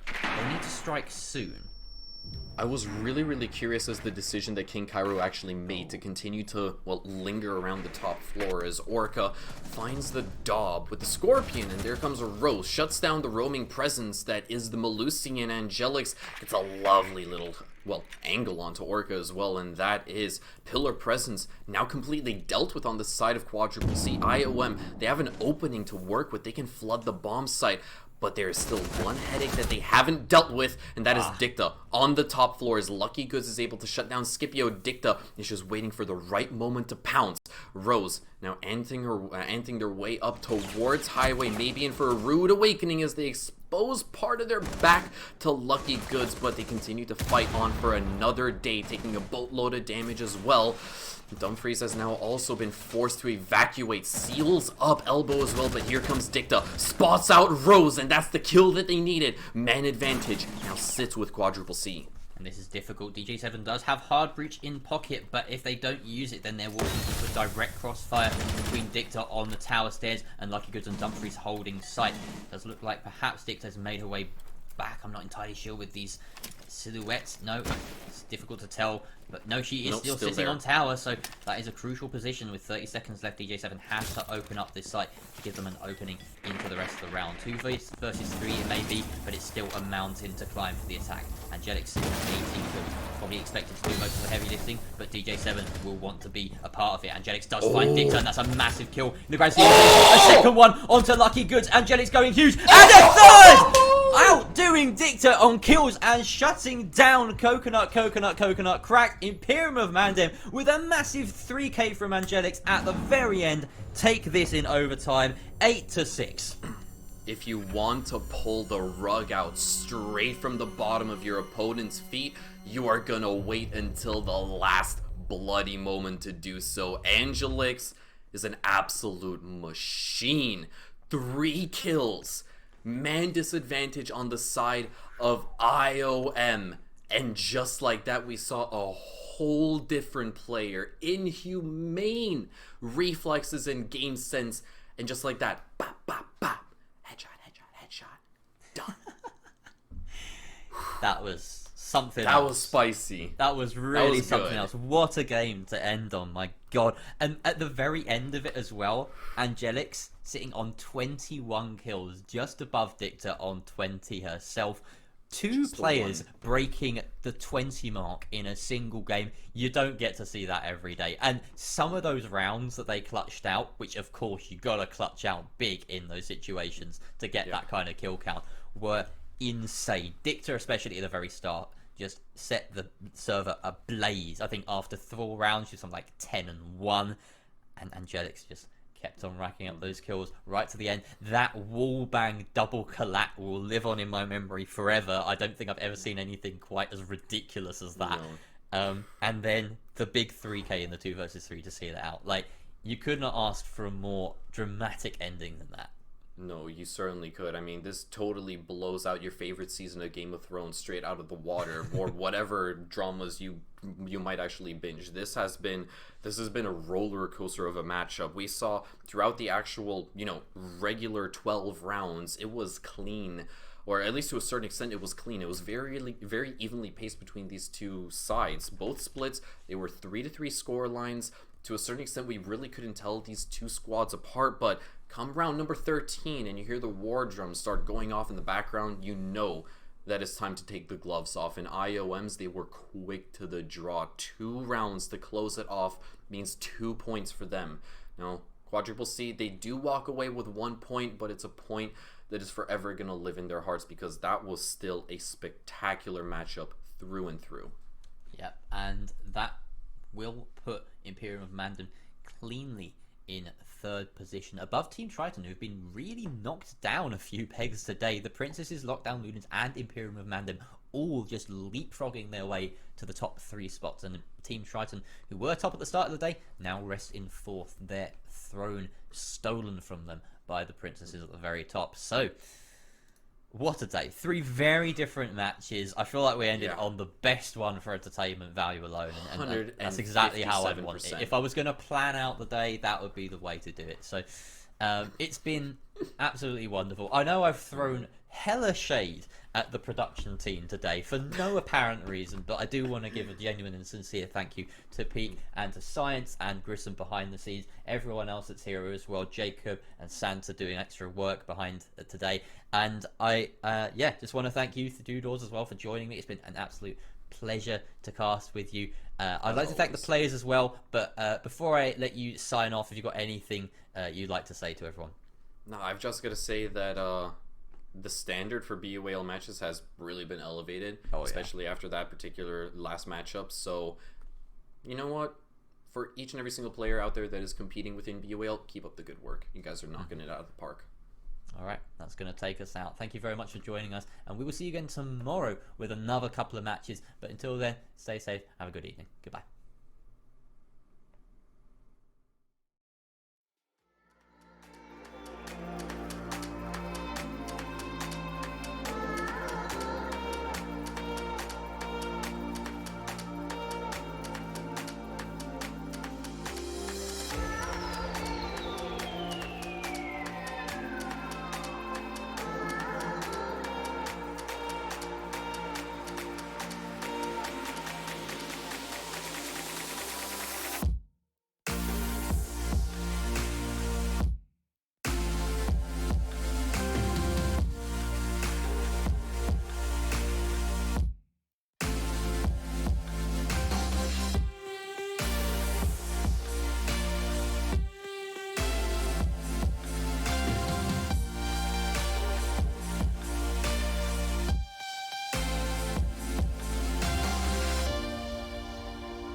Always think of you when spring comes, like it's something in the air at that time. Don't know why. Always dream